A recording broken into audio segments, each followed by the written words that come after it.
আশিক, আমি তোমার বাচ্চার মা হতে চলেছি। তুমি সেদিন আমার সাথে যেটা করেছিলে সেটা তো প্রোটেকশন ব্যবহার করোনি, যার ফলে আমার পেটে এখন বাচ্চা চলে এসেছে। আমি কি করব? আমি কি জানি, এখন তো আমাদের মাঝে কোনো সম্পর্ক নেই, আমাদের সম্পর্কটা শেষ হয়ে গেছে, তাই না? তাহলে এখন আমি এটার কি করতে পারি? দেখো আশিক, আমি জানি আমাদের মধ্যে সম্পর্কটা শেষ হয়ে গিয়েছে, কিন্তু আমরা যে কুকর্ম করেছি তার ফল এখন চলে এসেছে। আর আমি চাই এখন তোমার সাথে সম্পর্কেও যেতে, আমাদের বিয়ে করে নেওয়া উচিত। আমি ভুল স্বীকার করে নিচ্ছি, তখন আমি ভুল করেছিলাম তোমার সাথে ওইরকম ব্যবহার করে। সেদিন আমি অনেক কান্না করেছিলাম, তোমার হাতে ধরে বলেছিলাম যে আমি কোনো রকম ভুল করিনি, তুমি যা দেখেছো ভুল দেখেছো। কিন্তু সেদিন তো তুমি আমার কথা শোনোনি, তাহলে আজকে কেন আমি তোমার কথা শুনবো? প্লিজ আশিক, বোঝার চেষ্টা করো। তুমি প্লিজ এভাবে বলো না, তাহলে সত্যি আমি মরে যাব। তাছাড়া আমার কোনো করার থাকবে না। প্লিজ তুমি আমাকে মাফ করে দাও, আর আমাদের বাচ্চাটাকে পৃথিবীতে আসতে দাও। আমি এই সম্পর্কে তোমার সাথে কোনো কথা বলতে চাই না। তুমি তোমার মতো থাকো আর আমাকে আমার মতো থাকতে দাও। আমি চাই না সেই পুরনো স্মৃতিগুলো আবার আমার মনে চলে আসুক। তুমি বোঝার চেষ্টা করো, তুমি এরকম করলে কিভাবে হয়? আমি তোমার কাছে মাফ চাচ্ছি, আর তুমি প্লিজ আমাকে ফিরিয়ে নাও তোমার জীবনে, আর আমার বাচ্চার অধিকারটা তুমি নিয়ে নাও। তোমার মাথা ঠিক আছে? আমি মেনে নেব তোমার বাচ্চাকে? কখনোই না। তোমার যা ইচ্ছে তাই করো, আমি এর মাঝে নাই। আর আমাকে ফোন দিবা না, তাহলে কিন্তু ভালো হবে না বলে দিলাম। তুমি বোঝার চেষ্টা করো, আমি মরে যাওয়া ছাড়া আর কোনো উপায় থাকবে না।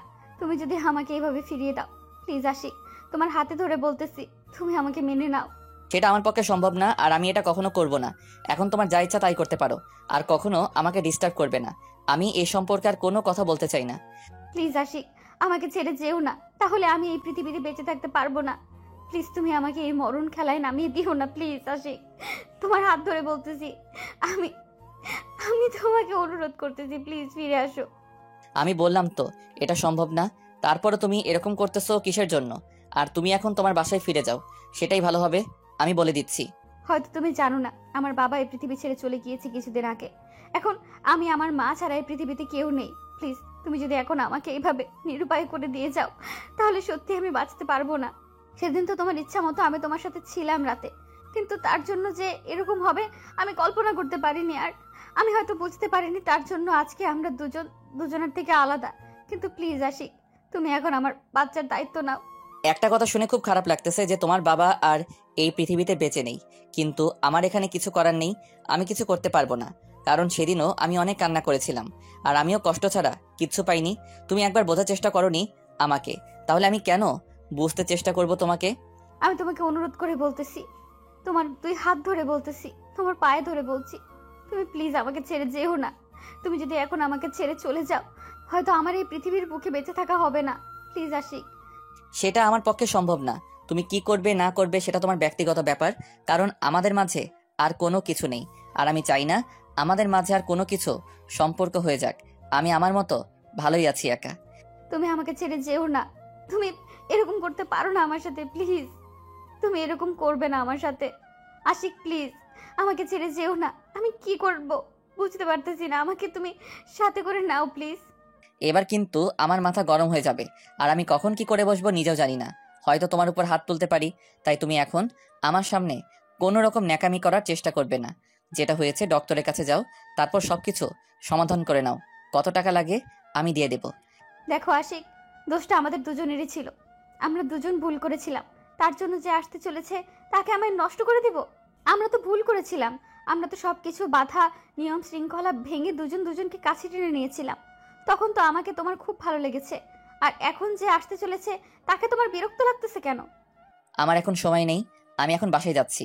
আর তুমি তোমার মতো বাসায় চলে যাও, তোমার যা ইচ্ছা তাই করো। আর আমার সাথে যোগাযোগ করার চেষ্টা করবে না, তাহলে কিন্তু ভালো হবে না। তুমি এটা বলতে পারো না, আমি ভুল ছিলাম, তখন আমি মেনে নিচ্ছি। তো আমি জানি আমি তখন ভুল ছিলাম, কিন্তু তুমি আমার সাথে এরকম করতে পারো না, কারণ তখন তো আমার শরীরে তোমার ভালো লাগতো। এখন শরীরের ভেতরে যে আসতে চলেছে তাকে কেন তোমার ভালো লাগবে না?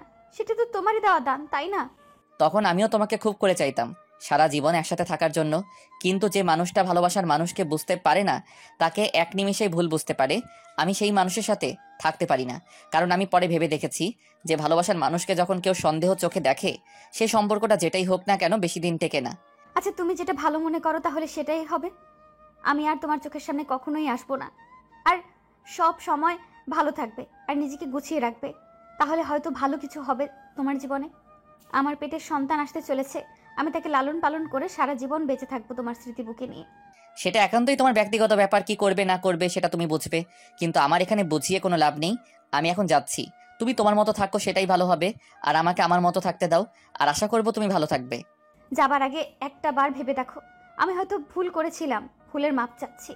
আমাকে ক্ষমা করে দিয়ে আমার আপন করে নেওয়া যায় না? শেষবারের মতো বলতেছি, ভেবে দেখো। অনেক আগেই ভেবে দেখেছি বিষয়টা, এটা আমার পক্ষে সম্ভব না। আমি যাচ্ছি, তুমি ভালো থাকবে। আর আশা করবো যে তোমার কখনো কোনো অসুবিধা হবে না। আল্লাহ হাফেজ। জানি না কবে দেখা হবে। যদি কখনো নিয়তির খেলায় দেখা হয়ে যায়, সেদিন কথা হবে। আচ্ছা, একটা কথা বলবো, ভালো থেকো আর নিজের যত্ন রেখো। কারণে আমি ভুলছিলাম, যার মাসুল এখন আমাকেই দিতে হবে। কথাটা বলে চোখের পানি ছেড়ে দিয়ে সেখান থেকে চলে আসলাম। আজকে কান্না করা ছাড়া আমার জীবনে আর কিছুই করার নেই। কারণ কান্নাই একমাত্র সঙ্গী, যেটা আমাকে এখন বয়ে নিয়ে বেড়াতে হবে। কারণ আমি ভালোবেসেছিলাম আশিককে, আশিকও আমাকে ভালোবেসেছিল। দুজন দুজনকে এতটাই ভালোবাসতাম যে একজন থার্ড পার্সনের জন্য ভালোবাসার সম্পর্কটা বিচ্ছেদে পরিণত হয়। তারপর আর কি বলবো, আর বাকি কথাগুলো তো আপনারা শুনলেনই। আর ভালোবাসায় আমি এতটাই পাগল ছিলাম যে আশিক যেটা বলেছে সেটাই করেছিলাম। সে বলেছিল শারীরিক সম্পর্ক করতে, সেটাও করেছিলাম। তাকে অন্ধের মতো ভালোবেসেছিলাম। কিন্তু আমি যে তাকে একটু ভুল বুঝেছি, সেটাই নাকি আমার পাহাড় সমান দোষ। আমরা মেয়ে মানুষ, আমরা সামান্য একটা বিষয় নিয়ে যুক্তিতর্ক করি। ছেলে মানুষ কখনোই সেটা নিয়ে আর কথা বলে না, সেখানেই সম্পর্কটা শেষ করে দেয়। এইটুকুও মেয়ে মানুষদের মনের ফিলিংস বোঝার চেষ্টা করে না। আমি যদি একটু অভিমান করি, তাহলে আশিক কখনোই আমার অভিমান ভাঙতে আসতো না। সব সময় আমার অভিমানগুলো জমিয়ে রাখতাম, যে কোনো একদিন হয়তো ভাঙাতে আসবে। কিন্তু না, আমি ভুল ছিলাম। আমি আমার সর্বোচ্চ দিয়েও তাকে হয়তো খুশি করতে পারিনি, যার জন্য আজকে আমার এই অবস্থা। আমি বলবো না যে আমার দোষ নেই, এখানে আমারও যথেষ্ট পরিমাণ দোষ ছিল। কিন্তু দুজনের ভেতরে কথা বলে নিয়ে সম্পর্কটা কিন্তু ভালো করতে যাইতো। কিন্তু দুজনের মাঝখানে কথা বলে নিয়ে সম্পর্কটা কিন্তু ভালো করা যাইতো। আশিক একবারও চেষ্টা করেনি সম্পর্কটা ভালো করার। যাই হোক, এখন এসব কথা বলে হয়তো কোনো কিছু হবে না, কারণ সব শেষ হয়ে গিয়েছে। এখন হয়তো আমাকে কষ্টের সাথে যুদ্ধ করে জীবনটা পার করে দিতে হবে। আজকে প্রতিজ্ঞা করলাম, এরপর আর কোনো দ্বিতীয় পুরুষ আমার জীবনে আসবে না। একাই সারা জীবন বেঁচে থাকবো। আর আমার পেটে যে আসবে, জানি না ছেলে হবে নাকি মেয়ে, সেটা আমি নিজেও জানি না। তাকে নিয়ে সারা জীবন পার করে দেব। আর দ্বিতীয় পুরস্কার আমার জীবনে জায়গা দেব না। এটা আমার প্রতিজ্ঞা। এটা আমি প্রতিজ্ঞা করলাম। আর আমি যেটা প্রতিজ্ঞা করি তা অক্ষরে অক্ষরে পালন করি। আমি আশিক। আর আপনারা হয়তো গল্পটা শুনে ভাবতেছেন যে আমি এতটা নিষ্ঠুর, এতটা পাষাণ কেন, কি করলাম একটা মেয়ের সাথে। আপনারা হয়তো জানেন না আমার মনের ভিতরে কি চলতেছে। যখন শুনতে পেয়েছিলাম যে আমার অনাগত বাচ্চা আসতে চলেছে প্রিয়াঙ্কার পেটে, তখন আমার কতটা খুশি লাগতেছিল সেটা আমি জানি। কিন্তু আমি এতটা বোকা না, এত সহজে প্রিয়াঙ্কাকে মেনে নেব। কারণ একটু সময় লাগবে। আমার খুব খুশি লাগতেছে। কিন্তু যে মানুষটা অল্পতেই একটা ভালোবাসার মানুষকে অবিশ্বাস করতে পারে, তাকে তো একটু হলেও কষ্ট দিতে হবে। আমি তো আর প্রিয়াঙ্কাকে কম ভালোবাসি না, আমার সর্বোচ্চ দিয়ে তাকে ভালোবাসি। কিন্তু মেয়েটা একটু পাগলি টাইপের, কখন কি করে বসে না বসে একটু খেয়াল রাখতে হবে। কখন কোথায় যায় না যায় সবকিছু একটু দেখে শুনে রাখতে হবে, না হলে পরে আবার সমস্যায় পড়তে পারে। কি করে না করে রাগের বসে আন্টিকে আগে থেকে হ্যান্ডেল করে রাখতে হবে সবকিছু। মেয়েটাকে এখন কিছু বুঝতে দেওয়া যাবে না, তাকে সারপ্রাইজ দিতে হবে। কিন্তু এখন কি করা যায় আমি ভেবে পারছি না। হয়তো আমার রাগ দেখানোটা একটু বেশি হয়ে গিয়েছে। এখন তাকে ফলো করতে হবে। আমি তাকে ফলো না করলে কখন কি করে বসে বলা যায় না। আর ভালো যেহেতু তাকে বাসি, তার মানে এই নয় যে তাকে ছেড়ে দিয়ে যাব। আর আমাদের মাঝে যে একটা বিচ্ছেদ হয়েছে, তার মানে এটা না যে আমি তাকে একদম ছেড়ে দিয়েছি। বাট একটা বিষয় আমি বুঝতে পারি নাই যে আমার মাঝে মাঝে কি এমন হয়েছে যে আমি তাকে বুঝতে পারি না। এখানে আমার কিছু সমস্যা আছে, আমি সেটা মেনে নিচ্ছি। কিন্তু আপনারা শুধু দেখতে থাকেন না তাকে আমি কিভাবে একটু জ্বালাতন করি আর খুনসুটি একটু ভালোবাসি। পুরো গল্পটা আপনারা আমাদের সাথেই থাকবেন, কারণ পুরো গল্পটা এত সুন্দর হতে চলেছে। অবশ্যই আপনাদের কাছে ভালো লাগবে। প্রিয়াঙ্কা আপু, কোথায় তুমি? তোমার ছেলে কান্না করতেছে, আমার কোলে থাকতেছে না, তাড়াতাড়ি চলে আসো। এই তো হয়ে গেছে আমার কাজ শেষ। আর একটু অপেক্ষা করো, আর 2 মিনিট লাগবে। আমি এই কাজটা করে যাচ্ছি। আর একটু তাকে দমিয়ে রাখার চেষ্টা করো। আপু, মানাতে পারছি না তো, তাড়াতাড়ি আসো। আর তোমাকে এত কাজ করতে হবে না, সারাদিন এত কাজ করো, আর সন্ধ্যার সময় একটু ছেলেকে সময় দিবে তা না করে সন্ধ্যার সময় কাজ নিয়ে ব্যস্ত থাকো। এটা হইলো কিছু? কি করব বলো? যদি কাজ না করি তাহলে খাইতে পারবো না। এই পেটের জন্যই তো কাজ করি। আর কি করব? আর তুই না থাকলে তো আজকে আমার কি যে হতো সেটা আমি কল্পনাও করতে পারতেছি না। হয়েছে, থাক। এখন আর এসব নিয়ে কথা বলতে চাচ্ছি না। তাড়াতাড়ি আয়, তোর ছেলেকে তুই সামলে নে। আমি পারতেছি না, এত কান্না করতেছে। টেনশন করিস না, আর একটু ধৈর্য ধর, আমার ছেলে শান্ত হয়ে যাবে। আর তুই কেমন খালামুনি যে তার ভাগনাকে সামলাতে পারে না? আমার ছেলেকে সামলাতে পারতেছিস না, নিজের ছেলে হলে কি করবি ভেবে পাচ্ছিস না? আমাকে জ্ঞান দিতে হবে না আর। আমি বিয়ে করব না, তোমার সাথে সারা জীবন থাকবো। তোমার মতো একটা বোন থাকলে বিয়ে করার দরকার হয় না। তুমি আমাকে কি বিয়ে দিয়ে তোমার কাছ থেকে তাড়িয়ে দিতে চাচ্ছো? আর আমাকে সহ্য হয় না তোমার নাকি? নিজের ছেলে হলে কি করবে ভেবে পাচ্ছি না। হয়েছে, আর এসব নিয়ে কথা বলতে চাচ্ছি না। আর আমি একদম এখন আমি চলে এসেছি। আমার ছেলেকে দে আমার কোলে, আমি ঘুম পাড়িয়ে দিচ্ছি। ঘুম পাড়িয়ে দিয়ে কাজগুলো শেষ করে ঘুমাবো আমি। আর তুই যা, গিয়ে এখন পড়াশোনা শেষ করে ঘুমিয়ে পড়। কালকে স্কুল বন্ধ, যার জন্য আর আমি কালকে স্কুল যাব না। আর আজকে আমি তোমার কাজে সাহায্য করব। কতদিন ধরে তোমার কাজে সাহায্য করতে পারি না। তুমি একাই সব কিছু করো আর একটা দোকান সামলাও। তুই পারবি না এসব করতে।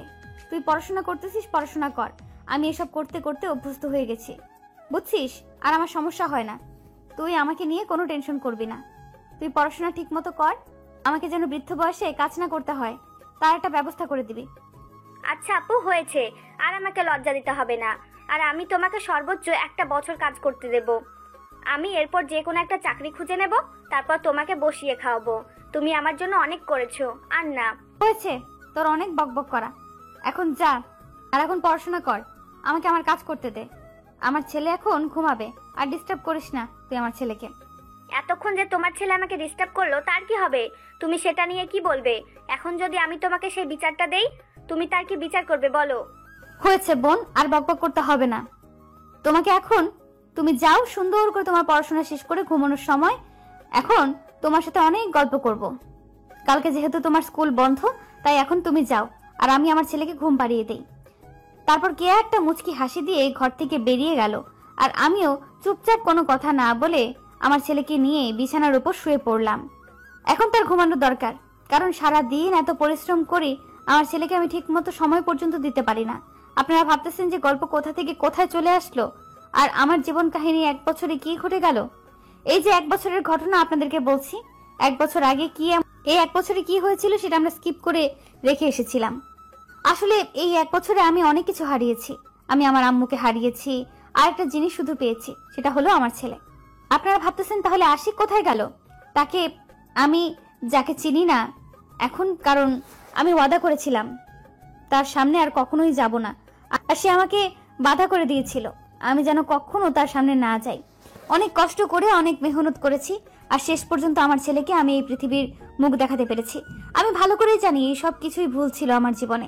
আমি যদি এই সম্পর্কে না যাইতাম, তাহলে আজকে আমাকে এই ভুলের মাসুলগুলো দিতে হতো না। আজকে আমার জীবনটা অন্যরকম হতে পারত। আসলে মানুষ ভুল করেই সবকিছু থেকে শিক্ষা নেয়, ভুল না করে কোনো কিছু থেকে শিক্ষা নেওয়া যায় না। আশিক কেমন আছে জানি না, কিন্তু তার জন্য দোয়া করি যেন সে সবসময় ভালো থাকে।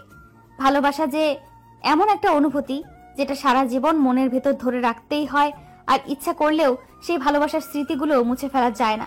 আমি শতবার চেষ্টা করেছিলাম, পারিনি। এই অনুভূতিগুলো এতটা বিষাক্ত যেটা বলার বাইরে। আপনাকে প্রতিটা মুহূর্ত জ্বালিয়ে পুড়িয়ে খান খান করে দেবে, কিন্তু তারপরেও আপনাকে ছেড়ে চলে যাবে না। এই স্মৃতিগুলো সেই বুঝবে যে একবার একটা মানুষকে সত্যিকারের ভালোবেসেছিল, আর সেই মানুষটার সাথে তার বিচ্ছেদ হয়ে গিয়েছে। সেই জানে এই ভালোবাসার কষ্ট আর ভালোবাসার স্মৃতিগুলো যে কতটা বেদনাদায়ক। জানি না কখনো আশিকের সাথে দেখা হবে কিনা, কিন্তু আশিককে দেখার ইচ্ছা অনেক। একবার তার সামনে যাব, বা একবার লুকিয়ে হলেও তাকে দেখে আসব, কিন্তু সেই ভাগ্যটা হয়তো আর আমার হবে না। আমি নিজেকে অনেক বোঝানোর চেষ্টা করেছি, এরকম পাগলামি না করে তোর জীবনে তুই স্থির থাকবি। আমার মন মানে না। আসলে মন কারো কথা শুনতে নারাজ, মন কারো কথাই শোনে না। মন মনের গতিতে চলে, আমরা মনের উপর কখনো জোর করতে, কন্ট্রোল করতে পারি না। অনেক বকবক করলাম, এর মাঝে আমার ছেলেটা ঘুমিয়ে পড়েছে। এখন বাকি কাজগুলো শেষ করি, আর এখন দোকানটা আমাকে বড় করতে হবে, আর এখানে একটা হোটেল সিস্টেম করতে হবে, কারণ এখানে এখন প্রবাহ শুরু হয়ে গিয়েছে। তার মানে আমি যদি এখন একটা হোটেল তৈরি করতে পারি, তাহলে নিশ্চয়ই আমার এখান থেকে কিছু ইনকাম আসবে। সেই পরিকল্পনা মাফিক কাজ করতেছি। আর আমার সাথে যে ছোট বোনটা আছে কেয়া, তাকে আমি রাস্তায় কুড়িয়ে পেয়েছিলাম, আর সে আমার এতটা উপকার করেছে যেটা বলার বাহিরে। এখন আমাকে বড় মাপের একজন বিজনেসম্যান হতে হবে। এই সুযোগ আমাকে কাজে লাগাতে হবে, আর আমাকে প্রচুর কঠোর হতে হবে। কোনো পুরুষের প্রতি আমার আকর্ষণ নিয়ে যাওয়া যাবে না। তারপর আমি বিছানা ছেড়ে উঠে আমার কাজগুলো করতে লাগলাম, কারণ এখন যদি আমি শুয়ে আছি কল্পনা করি তাহলে কখনোই হবে না, কারণ আমাকে কাজ করতে হবে। আর কাজ করলে আমি আমার সাফল্য অর্জন করতে পারবো, কাজ না করলে আমি আমার সাফল্য অর্জন করতে পারবো না। আশিক ভাইয়া, কই তুমি? আর তোকে খুঁজে পাওয়া যাচ্ছে না কিসের জন্য? এত ব্যস্ত থাকিস ব্যবসার কাজে? এত ব্যবসা করে কি করবি বল? আর তোর কে এমন আছে যার জন্য তুই এত টাকা ইনকাম করবি বল? আমাকে একটু চিল করা উচিত, তাই না? আর বলিস না, যতটা চাই কাজের চাপ নিব না, যতটা সম্ভব এড়িয়ে চলার চেষ্টা করি, কিন্তু পারি না রে। তুই কখনো পারবিও না, আমি ভালো করে জানি। এখন চল, কালকে আমরা একটা জায়গায় ঘুরতে যাচ্ছি। আমরা সব বন্ধুরা যাচ্ছে, আর কিছু বান্ধবীও আছে, তাদের সাথে তুই একটু মজা করতে পারবি। আর তার মধ্যে থেকে যদি তোর কাউকে পছন্দ হয় তাহলে তো হয়ে গেল, আমরা একটা ভাবি পেয়ে গেলাম। তোকে এর আগে বলেছিলাম যে তুই আমাকে কোনো মেয়ে বা কোনো তোর বান্ধবীর মাঝে আমাকে টানাটানি করবি না, কারণ আমি মেয়ে মানুষদের থেকে দূরে থাকতে চাই সব সময়। আমি বুঝতে পারি না ভাইয়া, তোমাকে যদি কখনো বিয়ের কথা বলা হয় বা সুন্দরী কোনো বান্ধবীর কথা পরিচয় করে দিতে চাই, তুমি সব সময় আমাকে রাগ দেখাও। ব্যাপারটা কি বলো তো আমাকে, আমি শুনতে চাই। এখানে কোনো ব্যাপার নেই, এখন তুই এখান থেকে চলে যা, এটাই হলো কথা। আর আমার এখন কাজের ডিস্টার্ব হচ্ছে, তোর সাথে আমি বিকালে দেখা করতেছি, এখন তুই যা। ভাইয়া, তুমি কিন্তু আমার কথাটা ইগনোর করে যাচ্ছ আর রাগ দেখিয়ে সবসময় আমাকে চুপ করিয়ে দাও। ব্যাপার কি বলতো? আমি আর এটা নিয়ে কোনো কথা বলতে চাচ্ছি না, তুই এখন এখান থেকে যাবি কিনা সেটা বল, না হলে কিন্তু ভালো হবে না বলে দিচ্ছি। রাগ উঠতেছে আমার। আর তুই এখন কলেজে যাবি নাকি কোথায় যাচ্ছে? যা। আমিও আর আসবো না, তুমিও যদি ডাকো আমিও আর আসবো না। আমাকে তাও আমি তোমার কাছে আসবো না, কারণ আমি যখন ডাকলে তোমাকে পাবো না, তাহলে তুমি ডাকলে কেন আমি আসবো বলো? দেখ ভাই, এখন মাথা ঠিক নেই, কখন কি বলতেছি আমি নিজেও বুঝতে পারতেছি না। তুই এখন প্লিজ এখান থেকে যা, না হলে কিন্তু আমার মাথা কি। আচ্ছা, বুঝতে পেরেছি, আর তোমাকে কিছু বলতে হবে না এখন। তাহলে আমি চলে যাচ্ছি, থাকো তুমি তোমার কাজ নিয়ে, আর আমাকে আমার মতো থাকতে দাও। তুমি তোমার মতো কাজ নিয়ে থাকো সারাদিন। বুঝলাম না, রাগ দেখিয়ে চলে যাচ্ছিস কেন বুঝতে পারতেছি না। আমার উপর এত রাগ কেন তোর? আর আমার যে কথাগুলো ভালো লাগে না, তোকে তো আগে বলে রাখছি যে সেই কথাগুলো আমার সামনে বলবি না। আমার কারো উপর রাগ নেই, আমি কারো উপর রাগ দেখাতে পারি না, সেই অধিকার বা সেই ক্ষমতা আমার এখনো হয়নি। তাই আমি আমার মতো চলে যাচ্ছি, আর তুমি আমাকে ডাকবে না কখনো, এটাই হলো বড় কথা। আর যদি কালকে তুমি আমার সাথে না যাও, তাহলে তোমার সাথে আমি আর কখনোই কথা বলবো না। আচ্ছা, তাহলে তোর এই বাহানা আমি ভেবে দেখবো ব্যাপারটা, আর রাতে তোকে ডিসিশন জানিয়ে দেবো। এখন মন খারাপ না করে কলেজে চলে যা, ক্লাস করে মনটা ফ্রেশ করে সবার সাথে আড্ডা দিয়ে বাসায় চলে আয়। রাতে তোর সাথে ডিনারে কথা হবে। আচ্ছা, দেখি তোমার ডিসিশন কি আসে। আর আমার ডিসিশন কিন্তু আমি জানিয়ে দিলাম, যদি কালকে তুমি আমার সাথে না যাও এই 7 দিনের ট্রিপে, তাহলে তোমার সাথে আমার টোটালি কথা বলা বদ্ধ। তুমি তোমার মতো চলবে আর আমি আমার মতো। কথাটা বলে মাহিন সেখান থেকে রাগ দেখিয়ে চলে গেল। বুঝলাম না এত রাগ দেখানোর কি আছে, আর আমি তো কি করব ভেবে পাচ্ছি না। আমার কেমন জানি কোনো মেয়ের সাথে কথা শুনতে ইচ্ছে করে না, আমার কেন জানি কোনো মেয়ের কথা শুনতে ইচ্ছে করে না। আমার সবসময় একটাই ভাবনা যে প্রিয়াঙ্কাকে আমি একদিন না একদিন খুঁজে পাবো, তাকে আমি হারিয়ে ফেলেছি। সেদিন আমি তার পেছনে গিয়েছিলাম কিন্তু তাকে আমি খুঁজে পাইনি। তার বাসা পর্যন্ত গিয়েছিলাম কিন্তু বাসা থেকে বলেছিল যে তার আম্মু নাকি অসুস্থ, হসপিটালে চলে গিয়েছে। আর আমি ইমিডিয়েটলি আমাদের কুড়িগ্রাম জেলা যত হসপিটাল আছে সবগুলোতে খোঁজ নিয়েছিলাম, কিন্তু একটাতেও তাকে আমি খুঁজে পাইনি। আমি আমাদের পুরো শহর তাকে তন্ন তন্ন করে খুঁজেছি, প্রতিটা গলির, প্রতিটা জেলা, প্রতিটা উপজেলা, কিন্তু কোথাও তাকে খুঁজে পাইনি। তাহার যত রিলেটেড ছিল তাদেরকে আমি চিনতাম, সবার সাথে কথা বলেছি, কেউ তার ডিটেলস আমাকে দিতে পারিনি। আমি হতাশ হয়ে গিয়েছিলাম সেদিন। আমি তাকে 6টা মাস খুঁজেছি, এখনো খুঁজতেছি। এখন অবশ্য নিজেকে একটু মানিয়ে নিয়েছে যে কাজের ফাঁকে ফাঁকে তাকে খুঁজতে হবে। অনেক উশৃঙ্খল হয়ে গিয়েছিলাম তার জন্য, কিন্তু মানুষ কতদিন এভাবে চলতে পারে? যদি আমি নিজেকে শেষ করে দেই তাহলে তো তাকে আমি খুঁজে পাবো না। তাই নিজেকে গঠন করে তাকে খুঁজতে হবে, আর আমি সেদিন এরকমই করলাম। সেদিন যদি আমি এরকম না করতাম তাহলে হয়তো আজকে আমার এরকম দিন দেখতে হতো না। আজকে হয়তো সে আমার পাশে থাকতো আর আমি তার সাথে সাথে সবকিছু শেয়ার করতে পারতাম। কিন্তু ভাগ্যের কি নির্মম পরিহাস, আজকে দুইজন দুই দিকে, কেউ কাউকে চিনি না, কে কোথায় আছি না আছি ঠিক নেই। একদম দুইজন দুই মেরুর বান্দা হয়ে আছি। আদৌ কি তাকে আমি খুঁজে পাবো কিনা সেই টেনশনে সারাদিন আমার কোনো কাজ ঠিক মতো হয় না, শুধু তার টেনশনে। আর সে বলেছিল সে অন্তঃসত্ত্বা ছিল, তার মানে আমার বাচ্চা এখনো পর্যন্ত পৃথিবীতে চলে এসেছে হয়তো, কিন্তু আমি তাকে এখনো খুঁজে পেলাম না। আমার মতো দুর্ভাগা ছেলে হয়তো পৃথিবীতে আর একটাও নেই। ভালোবাসার মানুষকে পেয়েও তাকে ঘৃণা করলাম, তাকে বুঝেও না বোঝার ভান ধরে দূরে সরিয়ে দিলাম। এখন তার জন্য আমার ভেতরটা ফেটে যাচ্ছে, আর আমার জন্য সে হয়তো অনেক কষ্টে আছে। আচ্ছা আপু, একটা কথা জিজ্ঞেস করি তোমাকে। তুমি তো আমাকে রাগ হও না, কিন্তু আজকে একটা কথা জিজ্ঞেস করার পর যদি তুমি রাগ হয়ে যাও, তার জন্য আগে থেকে মাপ চেয়ে নিচ্ছি। কি এমন কথা জিজ্ঞেস করবি যার জন্য আমি তোকে আবার রাগ দেখাবো? আচ্ছা বল, সমস্যা নেই, কি বলবি? তুমি তো আমাকে ভাইয়ার কথা কখনো বলো না, মানে আমি বোঝাতে চাচ্ছি যে তুমি তো আমাকে তোমার স্বামীর কথা কখনো বলো না, আর আমিও তো এই বিষয়টা তোমাকে কখনো জিজ্ঞেস করিনি। আজকে আমার না একটু জানার ইচ্ছা করতেছে, বলবে আমাকে? তুমি এখন এসব বিষয় নিয়ে মাথা না ঘামিয়ে পড়াশোনা নিয়ে মাথা ঘামাও, তাহলে কাজে লাগবে। আর আমি চাই না তুমি আমাকে এই প্রশ্নগুলো আর কখনো জিজ্ঞেস করো, বুঝতে পারছো? সেটা না হয় বুঝতে পারলাম, কিন্তু আমাকে কি বলা যাবে না? আর আমি কি এমন দোষ করলাম এই কথাটা জিজ্ঞেস করে, যার জন্য তুমি আমাকে রাগ দেখিয়ে কথা বলতেছো? আমি তো ভুল কিছু জিজ্ঞেস করিনি। আমিও জানি যে তুমি আমাকে ভুল কোনো কিছু জিজ্ঞেস করোনি, কিন্তু আমি চাচ্ছি না এসব তোমাকে শেয়ার করতে। আর তুমি নেক্সট টাইম এসব বিষয়ে কখনো জানতে চাইবে না। তাহলে আর কখনো তোমাকে এই বিষয়গুলো নিয়ে কথা বলবো না। আর আমিও আর কখনোই এই বিষয়গুলো জানতে চাইবো না। আমি বুঝতে পারতেছি যে তোমার জানার ইচ্ছা করতেছে, কিন্তু এইসব কথা না জানাই ভালো হবে তোমার জন্য। তোমার জন্য মঙ্গলজনক একটা বিষয় হয়ে দাঁড়াবে। আর আমি চাই না এই কথাগুলো কাউকে বলতে। আমি নিজেই এই কথাগুলো ভুলে থাকতে চাই। তাই প্লিজ আর কখনো এই কথাগুলো বলে আমাকে কষ্ট দিস না তুই। আচ্ছা আপু, আমি বুঝতে পেরেছি। আর কোনো সমস্যা হবে না। আমি আর তোমাকে প্রশ্নগুলো কখনো করব না। আর এখন তো রাত অনেক হয়েছে, ঘুমাবে না তুমি? এখন তো ঘুমাতে হবে, আর তুমিও ঘুমিয়ে পড়ো।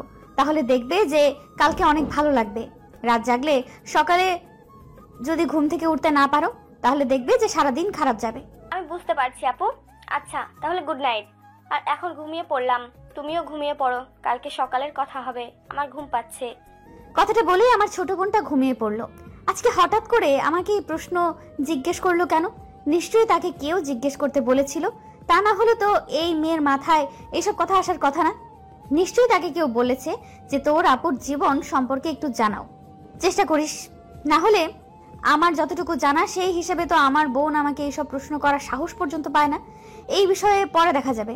আর একটু আগে আমার এক বান্ধবী SMS করলো, কালকে নাকি কয়েকজন আমাদের এখানে ঘুরতে আসবে, তাদের নাকি থাকার জায়গা লাগবে।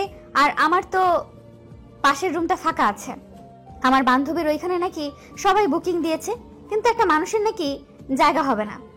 তার জন্য সে আমাকে অনেক রিকোয়েস্ট করলো, আর আমাকে অ্যাডভান্স কিছু পেমেন্টও করে দিয়ে গেছে। তার জন্য আর না করতে পারিনি। আমাকে না বলে আগেই টাকা পাঠিয়ে দিয়েছে আমার বিকাশ নাম্বারে। তারপর ফোন করে সব বলতেছে। এখন তো আমি না করতে পারবো না, আর তার সাথে তো আমাকে সবকিছু মেনটেন করে চলতে হয়। তাই আর কোনো কিছু বলতে পারলাম না। আমিও মেনে নিয়েছি। এখন দেখা যাক, কালকে সকালে উঠে পাশের রুমটা পরিষ্কার করতে হবে। আজকের মতো আপাতত ঘুমাই। Tata, bye bye, good night. সবাই ভালো থাকবেন, সুস্থ থাকবেন। ভাইয়া চলো তাড়াতাড়ি, দেরি হয়ে যাচ্ছে। আর কতক্ষণ লাগবে তোমার? আর আমি তোমার জন্য কতক্ষণ ধরে বাইরে অপেক্ষা করতেছি। আমি বুঝতে পারছি না তোমার মতিগতি কি। এই তো আমার হয়ে গিয়েছে। এত বক বক করিস কেন বুঝতে পারি না। আমি এই ফার্স্ট টাইম কোথাও ঘুরতে যাচ্ছি অনেকদিন পরে।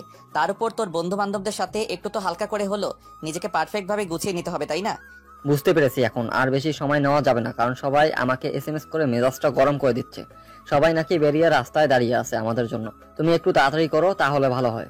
এই তো আমি রেডি হয়ে বেরিয়ে এসেছি। এখন চল তাড়াতাড়ি, অনেক কথা বলেছিস, এখানে আর কথা হচ্ছে না। এখন চল দেখি কি করা যায়।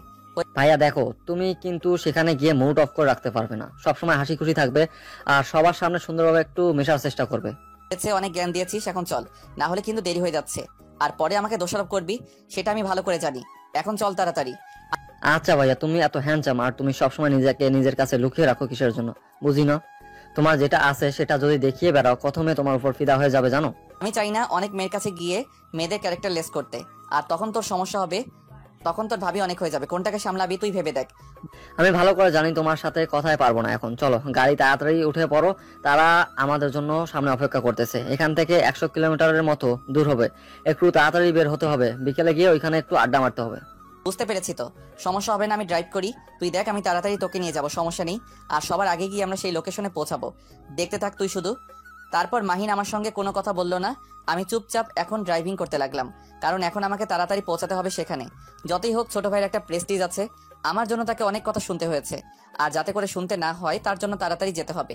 আর মাহিন যদি এখন ড্রাইভিং করে তাহলে দেখা যাবে যে মনোযোগ দিয়ে ড্রাইভিং করতে পারবে না, কারণ তার একটা টেনশন থাকবে কতক্ষণ লাগবে তার সেখানে পৌঁছাতে। হঠাৎ করে একটা অ্যাক্সিডেন্ট করতেই পারে, তাই আমি ড্রাইভিং করতে লাগলাম। তারপর সেই গন্তব্য স্থানে পৌঁছাইলাম যেখানে মাহিনের বাকি বন্ধুরা উপস্থিত ছিল। আমরা সেখানে একসাথে হয়ে একটু কথা বলে সবাই বেরিয়ে পড়লাম সেই গন্তব্য স্থলের দিকে। রাস্তাটা তো বেশ সুন্দর আর পরিবেশটা অনেক সুন্দর লাগতেছে। আজ কতদিন পরে বের হচ্ছি, আর এর আগে তো এই এলাকার বাইরে কখনো যাওয়া হয়নি। আজকে প্রায় 1 বছর ধরে ঘরবন্দি হয়ে আছি বলা যায়। প্রিয়াঙ্কার টেনশনে মাথায় এমন যন্ত্রণা হয় মাঝে মাঝে, যার জন্য কোথাও যাওয়ার সাহস পাই না, কখন কোথায় কি ঘটে যায়। আর আজকে ভাইয়ের সঙ্গে যাচ্ছি, ভালোই লাগতেছে। অনেকদিন পর এরকম একটা আড্ডা, অনেক ভালো লাগবে। হয়তো সময়টা ভালোই কাটবে এই 5-6 দিন। ছোট ভাই একটা আবদার করেছে, যদি সেটা পালন না করি তাহলে কিসের আমি বড় ভাই? বড় ভাই হিসেবে একটা দায়িত্ব আছে আমার, তাই না? তারপর আমরা সেখানে গিয়ে পৌঁছে গেলাম। আর আমরা এমন একটা জায়গায় এসেছি যেটা বর্ণনা করার মতো নয়, অসাধারণ একটা জায়গা। এই জায়গায় যদি একটা প্রজেক্ট নেওয়া যায় তাহলে বিপুল পরিমাণ টাকা এখান থেকে লাভ করা যাবে। আর আমার মাথায় একটা আইডিয়া আসলো জায়গাটা দেখে, এই জায়গায় যদি একটা কোম্পানি দাঁড় করাতে পারি তাহলে নিশ্চিত অনেক ভালো কিছু করা সম্ভব এখান থেকে। আর জায়গাটা বেশ নির্মল প্রকৃতির, অনেক ভালো লাগতেছে। সবাই সবার মতো মজা করতেছে, আমিও সবার সাথে একটু মজা করার চেষ্টা করতেছি নিজেকে মানিয়ে নেওয়ার।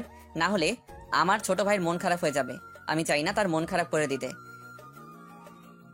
আপু, আমি শুনলাম আজকে নাকি আমাদের এখানে কে থাকতে আসবে, আর আমাকে ওই পাশের বাসায় যে আপু আছে না সে বলল। একদম ঠিক শুনেছিস, আজকে আমাদের এখানে কয়েকজন লোক থাকবে আর তাদের টাকা অলরেডি আমাকে দিয়ে দেওয়া হয়েছে, তাই আর না করতে পারিনি। একটু কয়েকদিন মানিয়ে চলতে হবে। আরে আপু, সমস্যা নাই, আমাদের আবার কিসের সমস্যা হবে? আমাদের তো ভালোই হবে, কারণ আমরা কয়েকটা মানুষকে অতিথি আপ্যায়ন করতে পারবো। আর যদি সেটা ভালোভাবে করতে পারি তাহলে যদি তারা পরে কখনো আসে আমাদের এখানে চলে আসবে সোজা। বাহ, তোর মাথায় তো বুদ্ধি আছে, মানতেই হবে। তোর এই বুদ্ধিটা আমি কাজে লাগাবো। এই মানুষগুলো ভালোভাবে অতিথি আপ্যায়ন করলে তারা যদি পরে কখনো আসে সোজা আমাদের এখানে আসবে আর আমাদের ব্যবসা ভালোভাবে চলতে পারবে। আর আমি চাচ্ছি না আমার বান্ধবীর ব্যবসা ডাউন করতে, তাই নিজের একটু স্বার্থ হাসিল করতে হলে একটু স্বার্থ ত্যাগ করতে হয়। আচ্ছা আপু, তাহলে আমি তোমার কাজে একটু সাহায্য করি। আজকে আর তাহলে তাড়াতাড়ি হয়ে যাবে। আর লোকগুলো এসেছে দেখলাম, হয়তো এখন আসবে এখানে, না রাত্রে আসবে। তাহলে আমরা এখন আমাদের কাজগুলো শেষ করেই তাড়াতাড়ি। কি বলেছিস? চলে এসেছি অলরেডি? তাহলে তো এখনো অনেক কাজ বাকি, আমাকে সেগুলো তাড়াতাড়ি কমপ্লিট করতে হবে। তুই একটু আমাকে সাহায্য কর, তাহলে তাড়াতাড়ি শেষ করি। আচ্ছা আপু, তাহলে এখন আমরা কথা না বলে কাজটা শেষ করি, পরে রান্না করতে হবে। আর কত কি, এখন তাড়াতাড়ি করো। আর ভালোভাবে আপ্যায়ন করতে হবে, কথাটা মাথায় রাখবে তুমি। আর আমি দেখতেছি কি করা যায়। তারপর আমি আর আমার ছোট বোন সবকিছু করতে লাগলাম, আর যাতে কোনো কিছুর কমতি না থাকে সেদিকে একটু খেয়াল করতে লাগলাম। আমাদের সাধ্যের মধ্যে যেটা যেটা করা যায় সবকিছু করতে লাগলাম, যাতে করে কোনো মানুষের অসুবিধা না হয়। আমরা যদি এই লোকগুলোর হাতে ধরে রাখতে পারি বা একটু ভালোভাবে অতিথি আপ্যায়ন করতে পারি, তারা যখন পরে আমাদের এখানে কোনো প্রজেক্ট বা কোনো কিছু করতে আসবে তখন নিশ্চিত আমাদের এখানে কথা বলবে। তাহলে ধীরে ধীরে আমাদেরও কিছু মানুষ হয়ে যাবে আর তাদের মাধ্যমে আমরা আরো মানুষ ধরতে পারবো, আর এইভাবে আমাদের ব্যবসাটা চালিয়ে যেতে পারবো। না হলে সমস্যায় পড়তে হবে, এত সহজে কাউকে ম্যানেজ করতে পারবো না। তারপর আমি আর আমার ছোট বোন সবকিছু কমপ্লিট করলাম, আর আমি রান্নার কাজ শুরু করে দিয়েছি। রান্নার কাজ প্রায় শেষের দিকে, আর আমার বান্ধবী এর মাধ্যমে আমাকে ফোন করে বলে দিয়েছে যে তারা ঘুরোঘুরি করতেছে। তার নাকি সবাই সন্ধ্যার পরে মানে আমাদের এখানে যারা থাকবে চলে আসবে।